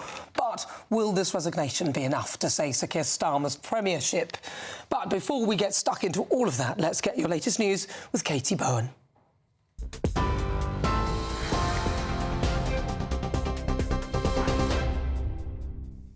Nana, thank you and good evening. The headlines at 6 o'clock. Morgan McSweeney, the Prime Minister's Chief of Staff, has resigned from government. It comes after many MPs blamed Mr McSweeney for pushing the appointment of Lord Mandelson as ambassador to the United States, despite being warned about the peer's ties to convicted paedophile Jeffrey Epstein. In his resignation letter, Mr McSweeney said the decision to appoint Peter Mandelson was wrong. He has damaged our party, our country and trust in politics itself. He went on to say, I advised the Prime Minister to make that appointment and I take full responsibility for that advice. Reacting to the resignation, Prime Minister Sir Keir Starmer said it was an honour working with Mr McSweeney and thanked him for his service. It comes after police launched a criminal investigation into claims Mr Mandelson passed sensitive information to disgraced financier Jeffrey Epstein, with Sir Keir Starmer accusing him of lying about the extent and timeline of their friendship. Mr Mandelson denies all wrongdoing in relation to Epstein, saying he relied on assurances of his innocence that turned out later to be horrendously false. Well, on Lord Mandelson's appointment, Work and Pension Secretary Pat McFadden defended the Prime Minister's decision earlier. I think the Prime Minister's acted in good faith throughout. I think Peter Mandelson has put him in a very bad position. When more information came to light last September, he very quickly fired Peter Mandelson. He's horrified by the revelations of the past week. He's apologised to the victims of this, and rightly so. So I think, you know, we will see more when all these vetting documents are published, as I hope they are very soon. Elsewhere, hundreds of small boat migrants have crossed the English Channel today, taking advantage of an improvement in weather conditions. The first group of around 65 migrants were taken to the Kent port of Ramsgate just before 1 o'clock this afternoon. Ramsgate is being used as a temporary migrant arrivals port, while improvements carried out to the Border Force Processing Centre in Dover. Bad weather in the Channel has significantly reduced the number of migrants crossing in recent weeks, resulting in the lowest number of arrivals at this point in the year since 2021. Today's arrivals take the number of migrants who've made the illegal crossing so far this year to just under 1,200. The Met Office has issued a weather warning for heavy rain, with the forecast potentially leading to widespread flooding and travel disruption. The yellow rain alert will be in place from midday tomorrow, with the warning area covering parts of southern England and Wales. 10 to 15 millimetres of rain is expected, and some areas will be exposed to strong southeasterly winds. The rainfall could lead to homes and businesses becoming flooded and cause issues for travel services and power supplies. And an American news presenter whose mother went missing from her home 8 days ago has told the people who kidnapped her she will pay their ransom demands. Police believe Savannah Guthrie's 84-year-old mother, Nancy, was abducted from her home in Arizona but have not yet identified any suspects. Earlier this week, the FBI offered a $50,000 reward for information. According to reports, the kidnappers are demanding millions of dollars worth of cryptocurrency. Those are your latest GB News headlines. Now let's get back to Nana. Take the GB News family with you on any device.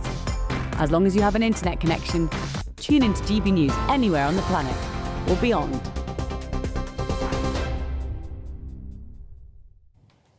Thank you, Casey, and welcome to GB News. We're live on TV, online and on digital radio. Breaking news. Morgan McSweeney, that is Keir Starmer's Chief of Staff, has resigned. He's thrown him under the bus. Morgan McSweeney has resigned as Keir Starmer's Chief of Staff in the wake of the Mandelson scandal. The Prime Minister's right-hand man quits after backlash to him pushing for Lord Mandelson to be appointed ambassador to the US. But let's not forget who thought that Mandelson, a person who resigned from the cabinet twice for dodgy dealings and had a close friendship to a convicted paedophile, was a good appointment as US ambassador. The reason the Prime Minister picked Peter Mandelson was because we want to do things differently. We recognise the important relationship between our two countries, and I think Peter Mandelson will be a brilliant ambassador for us and will form a very strong partnership with the new administration. Well, Peter Mandelson is a man of considerable expertise. He's the right man for this moment to be our ambassador. He's been a business secretary, a Northern Ireland secretary. Of course, he's worked in the European Commission, and he brings all of that to bear working as our ambassador in the United States. And of course, he's looking forward to presenting his credentials to Donald Trump. Yet today, David Lammy has come out and claimed that he warned the Prime Minister against it.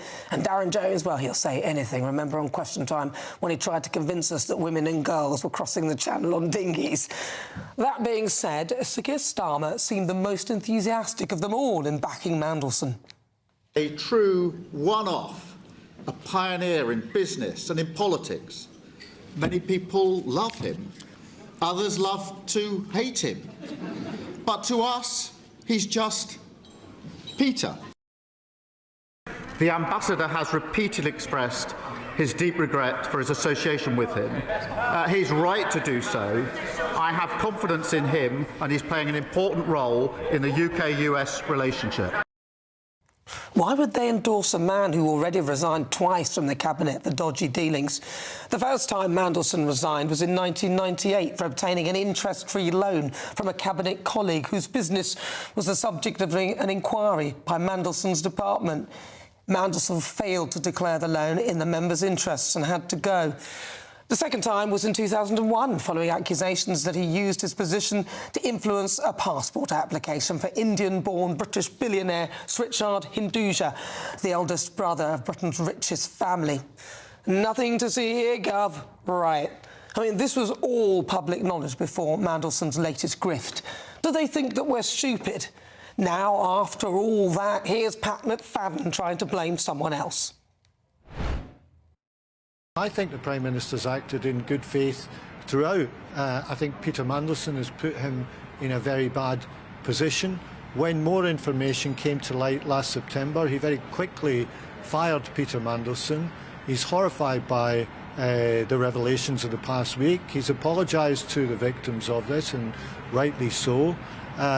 So I think, you know, we will see more when all these vetting documents are published, as I hope they are very soon.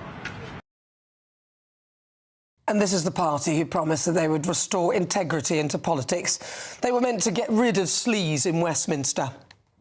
You've got the former most senior advisor to the Prime Minister saying he's fallen way below the standards of integrity that are needed for the office of Prime Minister. You've got the former Minister, Dominic Grieve, saying there's a vacuum of integrity. And every day there's more evidence of this sleaze, and frankly, it stinks. They lack the basic patriotic duty to keep the British people out of their own pathetic squabbles. And it's wrecked the finances of our country and for millions of people. This cannot continue. Now Keir Starmer has thrown his chief of staff under the bus, the buffer between him and his colleagues, attempting to blame everyone else but himself. I'm afraid, Keir, the buck stops with you. It's not a case of if, it's when. Right, well, joining me now is our political editor, Christopher Hope, who joins me. Christopher Hope, big breaking news. Morgan McSweeney has gone. He was the buffer between Keir Starmer and, of course, all the people around Keir Starmer. Is Keir Starmer in trouble?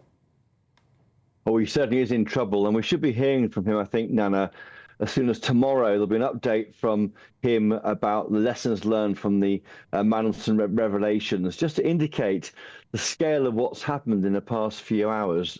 We understand from number 10 that the government's economic strategy remains unchanged in the wake of the resignation, and also the government's policy agenda remains unchanged. By that, they mean this focus on the cost of living, on ensuring that they do what they can, and they focus on security. The fact that a resignation has led to a briefing that the government's key economic challenges, policy challenges, remain unchanged shows to me the importance of the Chief of Staff, in this case, Morgan McSweeney.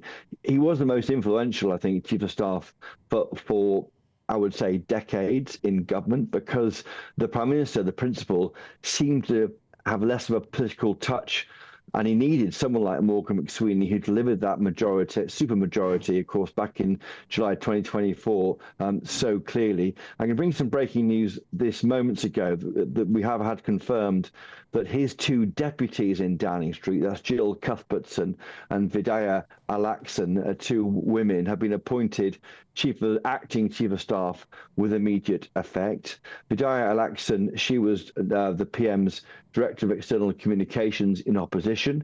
On screen now, I should say, is Jill Cuthbertson.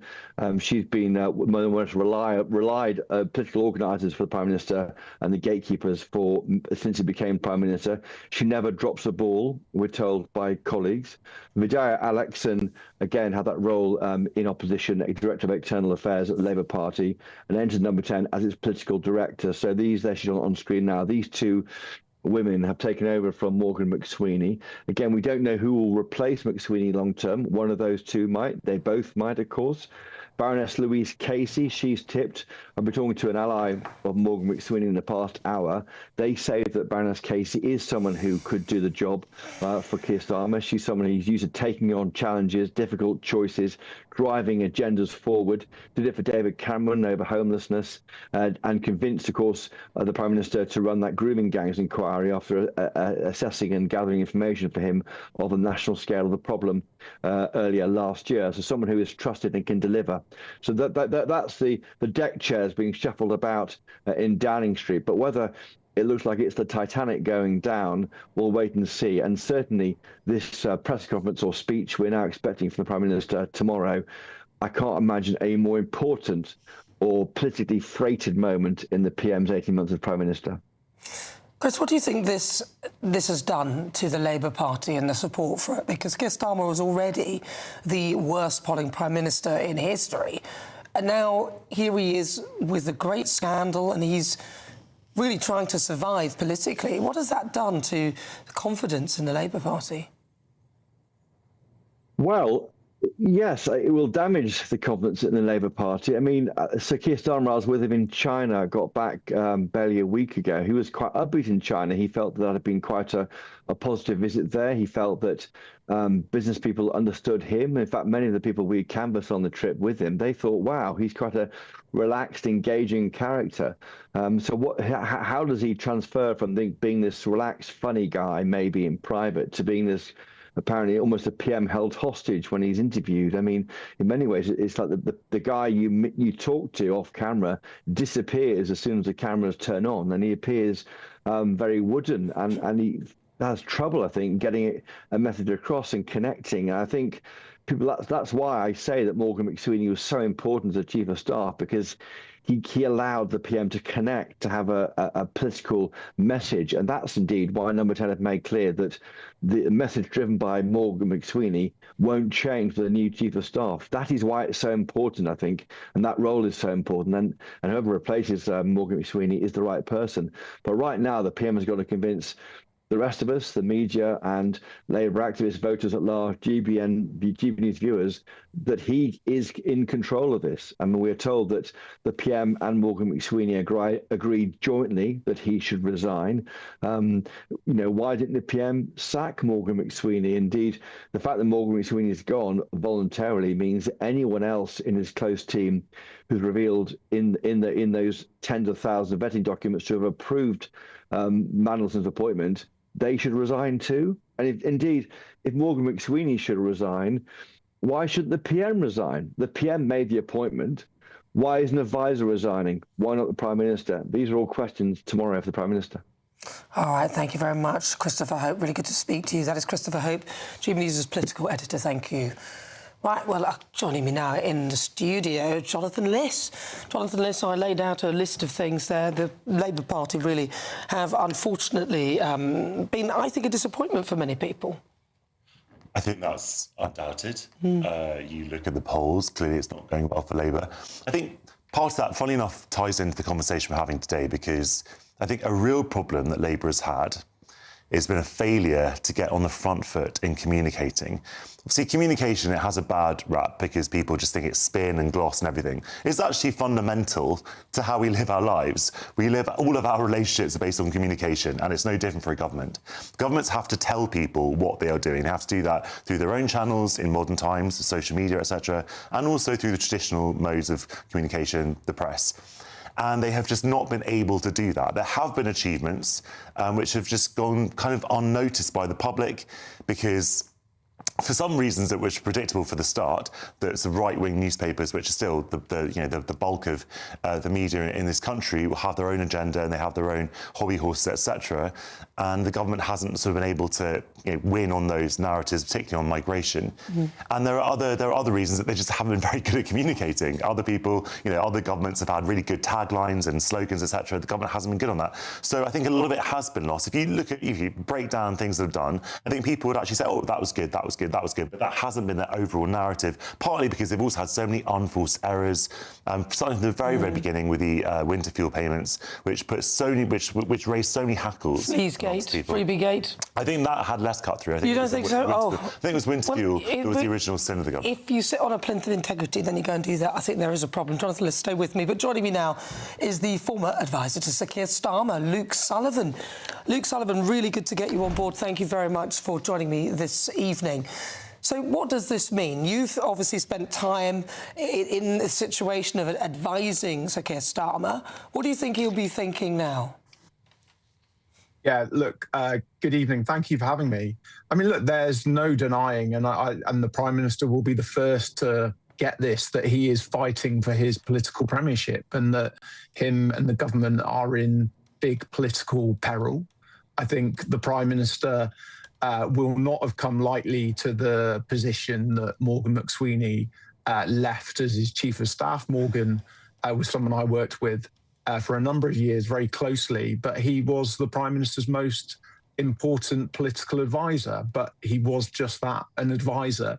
The key thing for the Prime Minister, I think, has Christopher Hope was just setting out is he has got to take every opportunity to set out what he's going to do to fix the issues going forward. There are some big moments coming. One tomorrow morning where he will, or later on in the day, where he'll be asked a lot of the questions Christopher Hope just said to you. And he's got to give convincing, compelling arguments, but also try to get back onto the front foot. This is obviously a big political moment, and the Prime Minister, I hope, will rise to the occasion. But getting back on the front foot, which I hear a lot, and people believe this is a communications problem, but it's a policy problem, isn't it? Let's be honest. All the things that have come down the line, winter fuel allowance, we've seen the freebie gate, he's lost 12 front benches, all for weird things that have gone on. He sat on a plinth of integrity and getting rid of Sleaze, and they've literally fallen into the trap of everything that they had to go at the Tory party for. Do you think it'll be enough for him to try and get back on the front foot and initiate another phase? The last time we heard it was phase 2. I don't know whether we're on phase 3, phase 4, what we're on. Do you seriously think that that will be enough to convince the British public that he really is someone that they can put their trust in politically? Look, I don't deny this Labour government has had problems and missteps, but I do not think it's fair to characterise this Labour government as the same as the Conservative one. However, that's ultimately for the public to judge.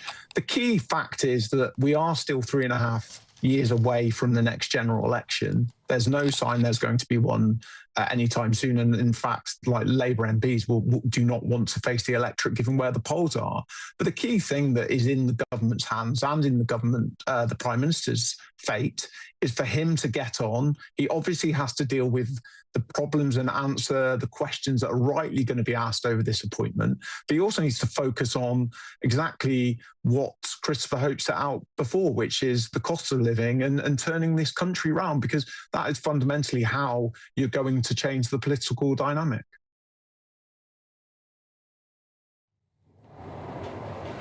All right. Sorry, I just missed a little bit of what you were saying there. But look, Starmer is in a bit of a pickle right now. Do you think that he can actually survive at all? Because people are saying that he could really survive. He may well be OK if he does what you're saying, and then he can survive. But a lot of people are saying he's got to go after the May elections. Look, I think as I've accepted, there is the Prime Minister's position is a difficult one, but his fate is in his hands. He has the ability. He is the Prime Minister. The Labour Party are in power. He can turn things around. But, you know, nothing is ever fated. The Prime Minister has got the ability to fix the situation. I don't know.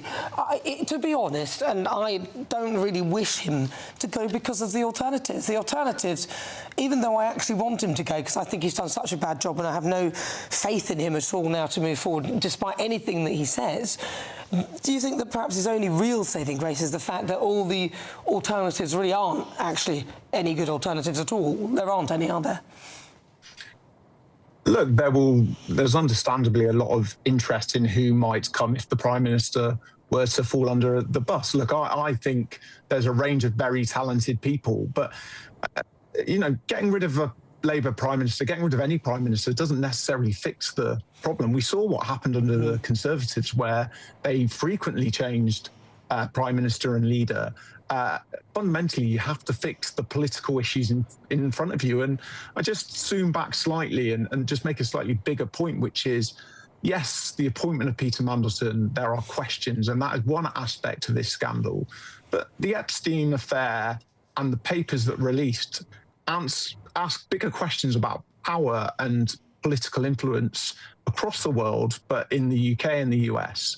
I think there is a danger for the Labour Party, for Westminster, that yes, understandably, we're focused on this aspect of it, but this is going to go, we don't know where this is going to go. There are many different threads to this story.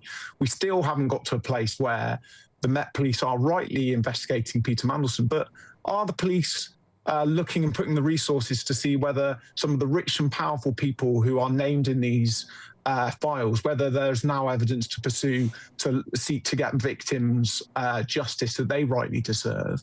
But also, And, just on the politics of this, all this does is it further erodes trust in the politics of the Labour Party, of other political parties in Westminster. And if you are Reform and you are hoping to elect a right-wing populist government, all the perfect conditions for you are there. So the stakes are incredibly high, not just for this Prime Minister, but for the Labour Party as well. Well, on this occasion, whose fault is that? Well, look, it's fundamentally, it's for the Prime Minister and the Labour government to find an answer to that political situation. But, and this is one of the problems with the Peter Mandelson issue. And yes, people are rightly focused on the ambassadorial appointment, and that will run and run. But what Peter Mandelson appears to be doing, and I will be very careful with what I say, given there's an ongoing police investigation, what he did, if it appears that that is the case, sadly, we in the bubble know that that is completely outrageous and extraordinary, that people in public life don't go and do that. There is a danger and a fear that I have, and I think it's pretty obvious how the public gets there, that sadly this just confirms their expectations and view of politicians. And that is bad for everybody in public life, not just this Labour government, who will rightly be hurt as the current government, but actually also all politicians and Reform as well. Yeah, I don't think it's a good look at all, and sadly, because Keir Starmer did come in particular on a plinth of integrity, getting rid of Sleaze, change, the grown-ups are in the room, and we haven't seen any of that at all. Luke Sullivan, thank you so much for joining me. Really good to talk to you. He's a former advisor to Sir Keir Starmer. Thank you. Right, 23 minutes after 6 o'clock, and just to let you know, Lord Mandelson has previously denied any wrongdoing in relation to Jeffrey Epstein. He stated, "I was never culpable or complicit in his crimes. Like everyone else, I learnt the actual truth about him after his death." He added that he had relied on assurances of his innocence that turned out later to be horrendously false. Right, well, stay with us. You're with me. I'm Nana Akua. This is GB News. Still to come, I will continue to bring you all the latest reaction to the bombshell that Keir Starmer's Chief of Staff, Morgan McSweeney, has resigned. This is GB News, Britain's #1 news channel.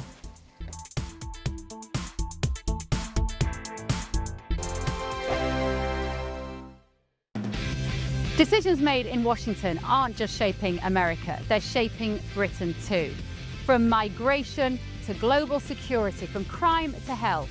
Whatever happens in the White House today will be felt in your town or city tomorrow. That's why The Late Show is live from Washington, DC. Cutting through the politics to show you what it all means for Britain. The Late Show live every night at midnight. Only on GB News, Britain's news channel. This is GB News, Britain's news channel. I do think it's always good to think of balance, like lots of water, always a glass of water after you've had some wine, but equally don't just go straight back into the habits that you had previously. If you were drinking, a bottle of wine a night, let's hope not, but if you were drinking a bottle of wine a night in December, maybe just start with a glass, have a pause, have something to eat, have some water.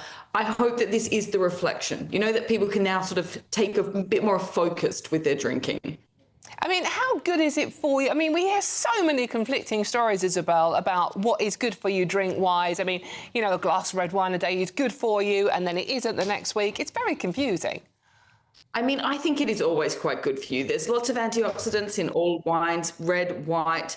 It's also, to be honest, great for socialisation. We're in an era where people aren't socialising as much. It's a nice way of getting people talking, communicating. That is so good for you. And when you look at all of these amazing regions in the world, these blue zones, they all have wine as a massive part of their culture. And so it is important when you look at these people living until they're, 100 years old. And that's the common amongst, places like Sardinia. And they are incorporating their wine, but they are also doing it with purpose. They're, being a bit more meditative with drinking it, and they're socializing while drinking. So maybe don't do it while you're just by yourself in your house because you're feeling a bit sad because it's ridiculously grey and dark and horrible. And so maybe that's not when you should be having some wine. You should be going out there and treating it as a beautiful piece of art, which is what wine is. Yeah, indeed. But just quickly, Isabel, how do you become a drinks professional? Oh, I mean, you drink a lot of wine, but you basically go and do lots of study. There's lots of education courses. You can take the winemaker route, so you can go and do that, or you can take more of a scholarly route. GB News, the People's Channel. You want to know what's really going on in the corridors of power? Labour don't know what to do with you half the time, and that makes you quite lethal in the chamber. Get behind the headlines with Chopper's political podcast. Join me, Christopher Hope, as I sit down with the great and the good of British politics. We'll see where this ruling takes us. These are the stories shaping our nation. Chopper's political podcast, available now on all platforms. Listen in and stay ahead.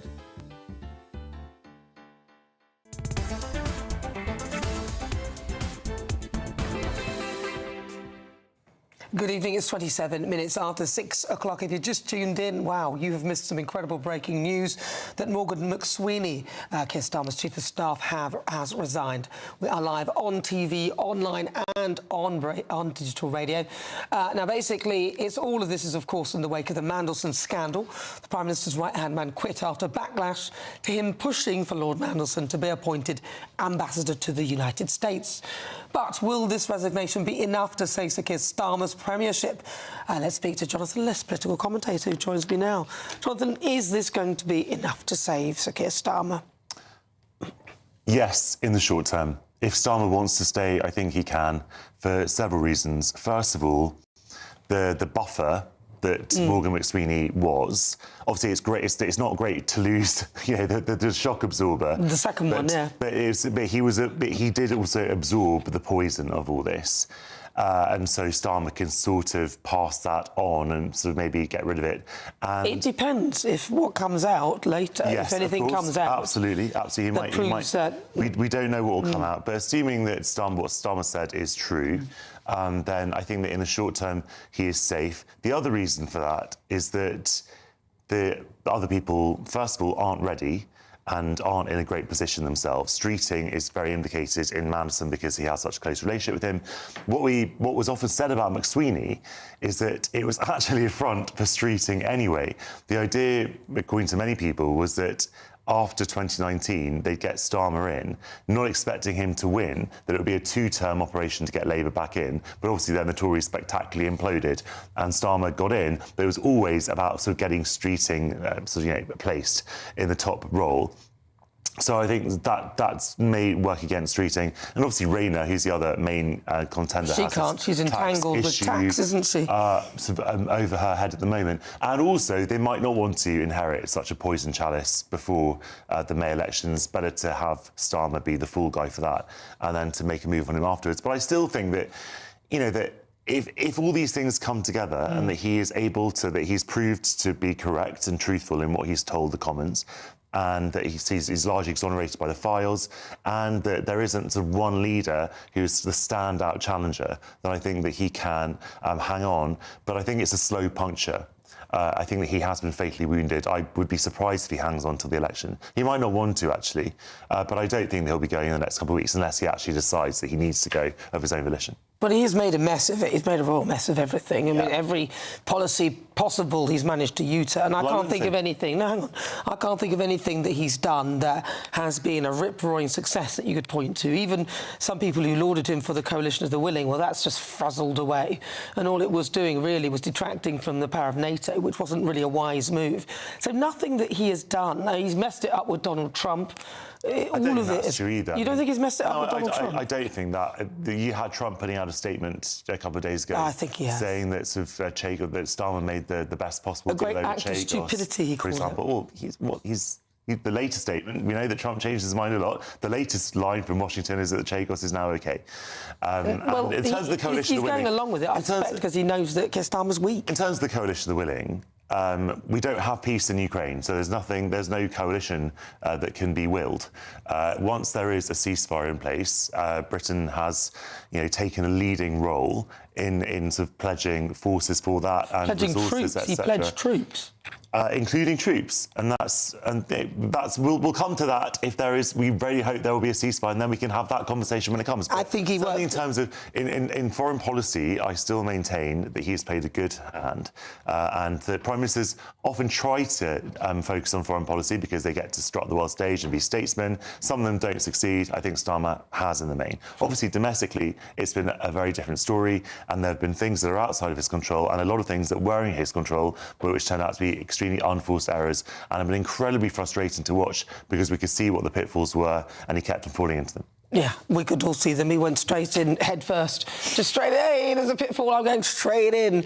I'm going to come out with some ridiculous idea that doesn't work, and we've all told you before you've got in the pitfall, the pit hole, that it's not going to work, and he still goes along with it. In a way, and I have to say, I was wanting him to go. I wanted him to leave. I think he should just leave and resign. But my only issue is what comes next. And also, he's now got two potential chief of staffs. Who's he got? He's got... I think he's got the acting... I'm not sure if they've... potential, so you've got Jill Cuthbertson, who I think is a long-term... she's a long-term Starmer aide, and Vidya Alakasan, I think you pronounce her name, who's another sort of long-term aide. They've been acting as deputies, and they'll be stepping in as, in temporary caretaker roles. Louise Casey, as Christopher Hope was saying, has been talked of. She's a very impressive, accomplished public servant who's been writing many reports for different prime ministers over the years, including recently on grooming gangs, I think an interim report on that. And so he has a lot of talent to choose from. McSweeney should have gone a long time ago. All right, well, thank you, Jonathan. It's 33 minutes after 6 o'clock. Let's speak to Priti Patel. She's the Shadow Foreign Secretary. She posted the Labour government is in paralysis and ruined by its own corrosive levels of sleaze. Starmer needs to take responsibility for this appalling scandal, but put our country first and resign. Right, you're with me. I'm Nana Akua. Still to come, I'll be continuing to bring you all the latest reaction to the bombshell news that Keir Starmer's Chief of Staff, Morgan McSweeney, has resigned. First, your latest news headlines, I think, with Katie Bowen.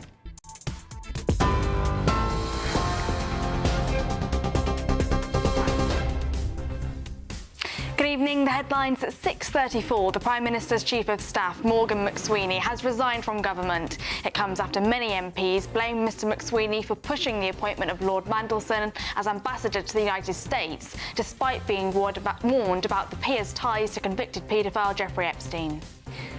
Elsewhere, hundreds of small boat migrants have crossed the English Channel today, taking advantage of an improvement to weather conditions. The first group of around 65 migrants were taken to Ramsgate just before 1 o'clock this afternoon.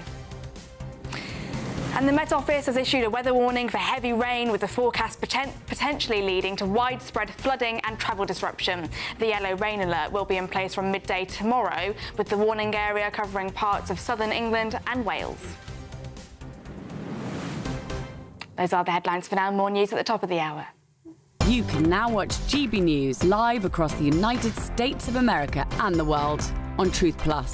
Scan the QR code to find out more, or visit gbnews.com/truth.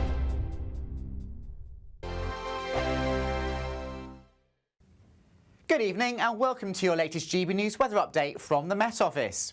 For some of us, the new working week will start fairly bright compared to over the weekend, but for most, the week ahead is going to be staying unsettled, and we are going to see further spells of fairly heavy rain at times. It's this weather front here that we need to keep a close eye on for Monday. That's going to bring the focus of the wet weather across the south and the southwest. But back to Sunday evening, and it's a fairly cloudy picture once again. There are some showers in many areas of the UK and some longer spells of rain as well, particularly for the north and the northeast, with a fairly wet and windy night across the northeast of Scotland. Where we do see some clear breaks across the northwest of Scotland and Northern Ireland, we could see one or two fog patches and also perhaps a touch of frost in the countryside. For most, though, it will be a fairly mild night and a frost-free night where the cloud persists. And as I say, a wet and a fairly windy start to the day for Orkney and Shetland, though not as windy as it has been over the weekend. For North West Highland, we could see some sunshine, though, to begin the day on Monday. One or two brighter spells for Northern Ireland as well, but watch out for some early morning fog patches here. Quite a drab, cloudy start to the day across England and Wales, with a few spots of rain here and there, but gradually turning brighter for the Midlands, parts of eastern England and the southeast through the morning, with some sunny spells developing, so feeling quite mild in that sunshine through the afternoon. Otherwise, though, out towards the west, especially across Wales and the southwest of England, here the next batch of wet and windy weather arriving, freshening southeasterly winds and the rain falling on saturated ground, so potentially some flooding later in the day. Temperatures about average for the time of year in the north, but 10 to 12 degrees in the south, so quite mild for the time of year. For Tuesday, it stays unsettled, quite cloudy and often wet, particularly in the east. But once again, another band of rain pushing into Wales and the southwest and maybe Northern Ireland through the afternoon, so further rain is on the way for many of us.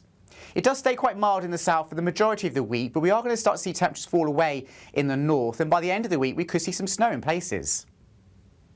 Hi, I'm Michelle Dewberry, and my show is your opportunity to cut through all the noise and dive in headfirst to some robust debates. Ideas clash. Situation, isn't it? No, because the failure is you're deliberately avoiding my point. Nothing's held back. And if you think this is the end of it, wait for more. And we do not shy away from the difficult stuff. Sometimes I want to shake people and say, if only you understood. So join me on Jubes & Co weeknights at 6 p.m, only on GB News, Britain's news channel. Mornings don't have to be tiresome, especially if you have the right company.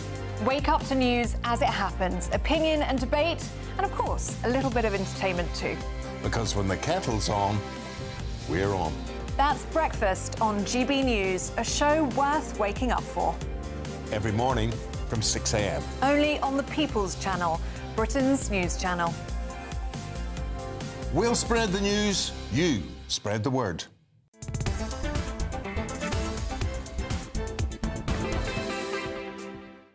Welcome back. Good evening. This is GB News. We're live on TV, online and on digital radio. 38 minutes after 6 o'clock. I'm Nana Akua. Yeah, I'm still here because we've got breaking news. Morgan McSweeney has resigned as Sir Keir Starmer's Chief of Staff in the wake of the Mandelson scandal. Who needs the omnibus on EastEnders when you've got all this? But will this resignation be enough to save Sir Keir Starmer's premiership? Well, joining me now is the politics editor of the Huffington Post UK, Kevin Schofield. Kevin, I mean, it's just been a mammoth month of politics, and now we step into February, and we're now seeing Keir Starmer a little bit on the rocks and on the ropes here. He's just lost his Chief of Staff. How serious is that for him? Yeah, and it's his second Chief of Staff in 18 months, don't forget. He took over from Sue Gray, so I guess to lose one is unfortunate and two is pretty careless. I mean, yeah, it's not good at all. I mean, it was only last Wednesday at Prime Minister's Questions where he was talking about having full confidence in Morgan McSweeney, how there would be no Labour government without him. He'd helped him reshape the party. So to lose such a close ally of his is obviously highly suboptimal for Keir Starmer, and I think it leaves him pretty exposed. You know, I mean, Morgan McSweeney was the one man who he really relied on. He'd been with him since the very beginning, since the leadership campaign way back in 2020. He knows Keir Starmer incredibly well, probably better than anyone apart from his wife. So not to have him there in number 10, day in, day out, giving him advice is going to be a big loss. And as I say, yeah, it leaves him exposed, and I think it probably hastens his departure from number 10. Well, he didn't seem to do that well with him as his Chief of Staff. I mean, this could perhaps be a welcome change. We might get to see a different side of Sir Keir Starmer. We were speaking to Christopher Hope earlier, and he was saying that Keir Starmer is actually quite a personable person until the camera gets rolling and he's talking to him, and then suddenly something takes over and he's not. You know, that's why he's so unpopular. Maybe a change might be good. A lot of people saying it's going to be a new phase, like a reboot or something. He's had quite a few of those, but, you know. Well, no, you're right. I mean, he has had an awful lot of resets. I've lost count of how many times I've seen major changes in number 10, and it doesn't seem to make much difference to Labour's fortunes in government. I think he can't change the way he is. I think Christopher Hope is absolutely bang on. In person, in private, he's actually okay. You know, he's pretty relaxed. He's a really pleasant enough guy, but put a camera in his face and he just tenses up, and I don't think that's going to change. I think Morgan McSweeney was responsible for that. That's just his way of being, unfortunately, for him. But from speaking to Labour MPs, they want this to be a big moment. They want this to be a change in direction in terms of how number 10 does business. They want it to be less factional. They, certainly on the left of the Labour Party, Morgan McSweeney was a real hate figure. They blame him for what they would describe as purges of left-wing candidates. Jeremy Corbyn even, he gets blamed for that as well. And they want it to be a broader church. Now, they hope that Morgan McSweeney's departure means that the party might be a bit more welcoming for those on the left. I'm not convinced that's the case. I think they'll be disappointed, and I think that's part of the reason why Keir Starmer probably won't last much longer. Isn't the real problem actually their policies? Their policies so far have affected the pensioners. I mean, they never told us about what they were going to do with winter fuel allowance. They've upset the farmers. They actually said they were going to do the very opposite. They've upset businesses. They've upset pubs. There seems to be no one on the list that they haven't upset. And they've also, in my view, broken a manifesto promise. They said they wouldn't raise taxes, yet they did effectively with the stealth tax by keeping the level of income tax the same. And they've just, national insurance, they said they were going to raise that, and then they've actually done it, but in a sneaky way to try and evade breaking a manifesto promise, which doesn't really go down well. Isn't the real problem that their policies have just been so dire and the choices that Keir Starmer has made, we've lost 12 front benchers in the space of 18 months, and they promised not to be sleazy, and they promised change. This is more of the same. Yeah, I mean, it's very similar. I covered every twist and turn of the last Conservative government, and yeah, it's definitely, this is like the last Tory government on fast forward. I mean, Labour have got to this point after 18 months. The Conservatives took over a decade, really, to fall into complete chaos. So, yeah, you're right. I mean, people voted for change, and they just think it's more of the same. That's why it's reflected in the opinion polls. You speak to Labour MPs, and they'll tell you how badly Keir Starmer goes down on the doorsteps as well. He's just an unpopular Prime Minister, and Morgan McSweeney's departure isn't going to change that, I don't think. Yeah, and again, whilst all this is going on, people will be wanting to stop the boats. We've got migrants moving out of hotels into armed barracks. People want the migrants to be detained rather than asylum seekers, to be detained rather than to be allowed to roam free. And all of these things, this whole thing takes precedent to policies, and that's what really annoys the public. Yeah, I mean, that is it. It's a cliche, but it's true. The public, the voters, don't vote for divided parties, and I think that's one thing that's actually probably keeping Keir Starmer in place at the moment, is that there's no obvious alternative leader that the party can coalesce around. So if he was to fall, there would, I think, inevitably be a leadership election, which would take up maybe a couple of months. All the while, voters are looking, saying, well, why are you just talking to one another and knocking lumps out of each other when, the cost of living is still going up, inflation is too high, etc., etc., and it's just such a bad look. So I think he'll stumble on for a bit, Keir Starmer, but we've got this by-election coming at the end of the month. We've got elections in May. Both of them, I think, are going to be bad for Labour. Yeah, it's going to be. Eventually, people just run out of patience with them, I think. It's going to be terrible for them, Kevin, especially as they've cancelled a load of them. That's not going to go down well either. Kevin Schofield, thank you so much. He's the politics editor at the HuffPost UK. Thank you so much. Right, well, still to come. I'll continue to bring you the latest reaction to the bombshell news that Keir Starmer's Chief of Staff, Morgan McSweeney, has resigned. This is GB News, Britain's #1 news channel. Britain deserves a newsroom that puts the facts and your voice first. Well, and that's what you get on GB News. Lively debates, lively conversation. And we're not afraid to hold power to account. And each other. So join me, Andrew Pearce. And me, Miriam Cates, for Britain's Newsroom, weekdays from 9:30 on GB News. Bold. They are under no illusion. Ray, are you a human trafficker? Boundless. I've had enough of the nonsense, and I'm not afraid to say it. Don't get this on the BBC. Every weeknight, I tear through the headlines. The smell of gasoline. Should we be worried about it? From Westminster madness to cultural war chaos. What I'm going to do now, they are throwing things out the car as we speak. Get ready, Britain. Here we go. Patrick Christie tonight, weeknights from 9 p.m, only on GB News, Britain's news channel. Hi, I'm Michelle Dewberry, and my show is your opportunity to cut through all the noise and dive in headfirst to some robust debates. Ideas clash. Situation, isn't it? No, because you're deliberately avoiding my point. Nothing's held back. And if you think this is the end of it, wait for more. And we do not shy away from the difficult stuff. Sometimes I want to shake people and say, if only you understood. So join me on Jubes & Co. weeknights at 6 p.m, only on GB News, Britain's News Channel. Mornings don't have to be tiresome, especially if you have the right company. Wake up to news as it happens, opinion and debate, and of course, a little bit of entertainment too. Because when the kettle's on, we're on. That's Breakfast on GB News, a show worth waking up for.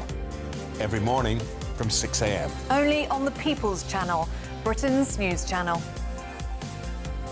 We'll spread the news, you spread the word. From the school run to the home run, watch a new show for all of Britain. So he can say whatever he wants. A straight-talking show where all voices are heard.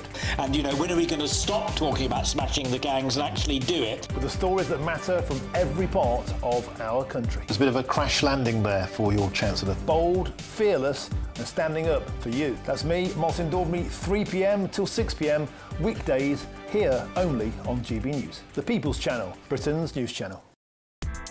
Join me, Nana Akua, for an informative, interactive news programme with a difference.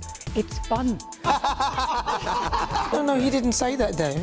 I'm so surprised. I think there's an element of truth to that. Join me from 3 p.m. every weekend, only on GB News, Britain's news channel. At GB News, we love to hear from you, our loyal community. So drop us a line at gbnews.com/yoursay. There, you can talk to each other and also to the presenters live on air. gbnews.com/yoursay, because GB News is your channel, Britain's news channel.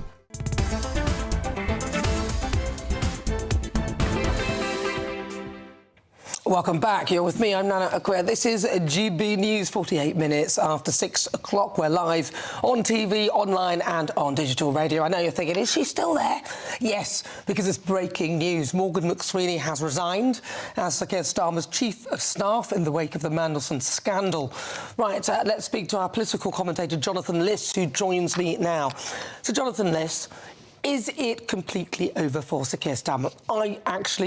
I seem to be falling between the two. On one side, I want it to be over. I think he's done such an atrocious job. I can't stand the fact that what's happened with Mandelson. I think it's ridiculous. I don't know why he employed him. I don't like all the things that the Labour Party have done to this country. But on the other side, I look and I think, well, what do I get that comes down the line? I get Angela Rayner, or I get Ed Miliband, or maybe Wes Streeting. But none of those options are better than Keir Starmer.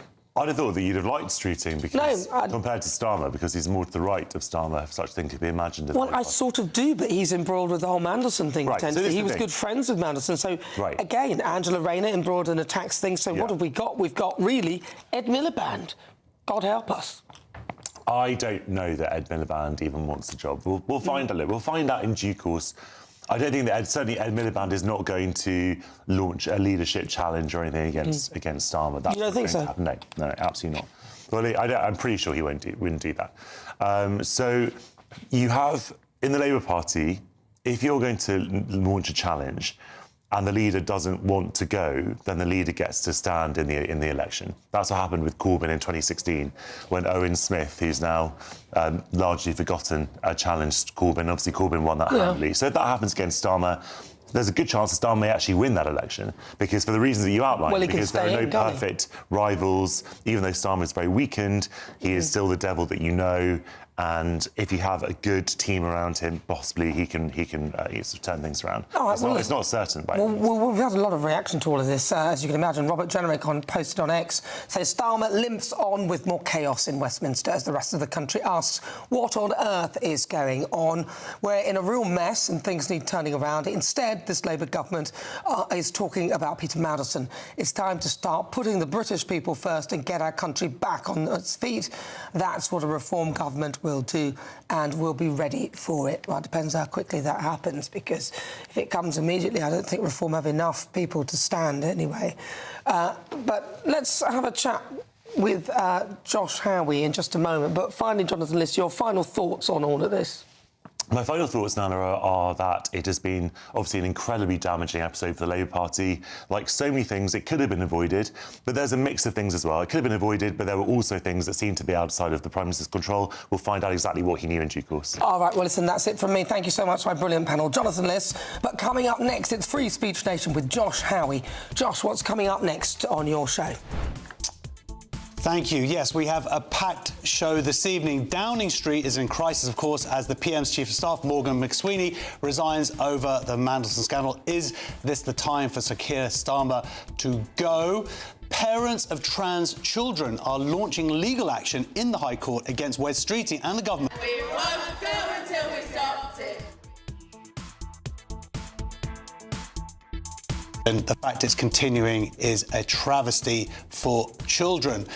Algerian boxer Emain Khalif admits to having male chromosomes. Plus, can we trust medical journals that say trans athletes have no advantage over women? Well, we can use our own eyes. And we'll be speaking to the former advisor to the Home Office, Fiaz Mughal. He is the person who has created the organisation Tell Mama, who is accusing the Home Office of attempting to silence him after he warned about the threat of Islamism. We also are going to be looking at whether HR is causing more problems than it fixes. And we have comedians answering some crazy culture developments from our live studio audience. It's going to be a packed show. See you very soon. But first, the weather.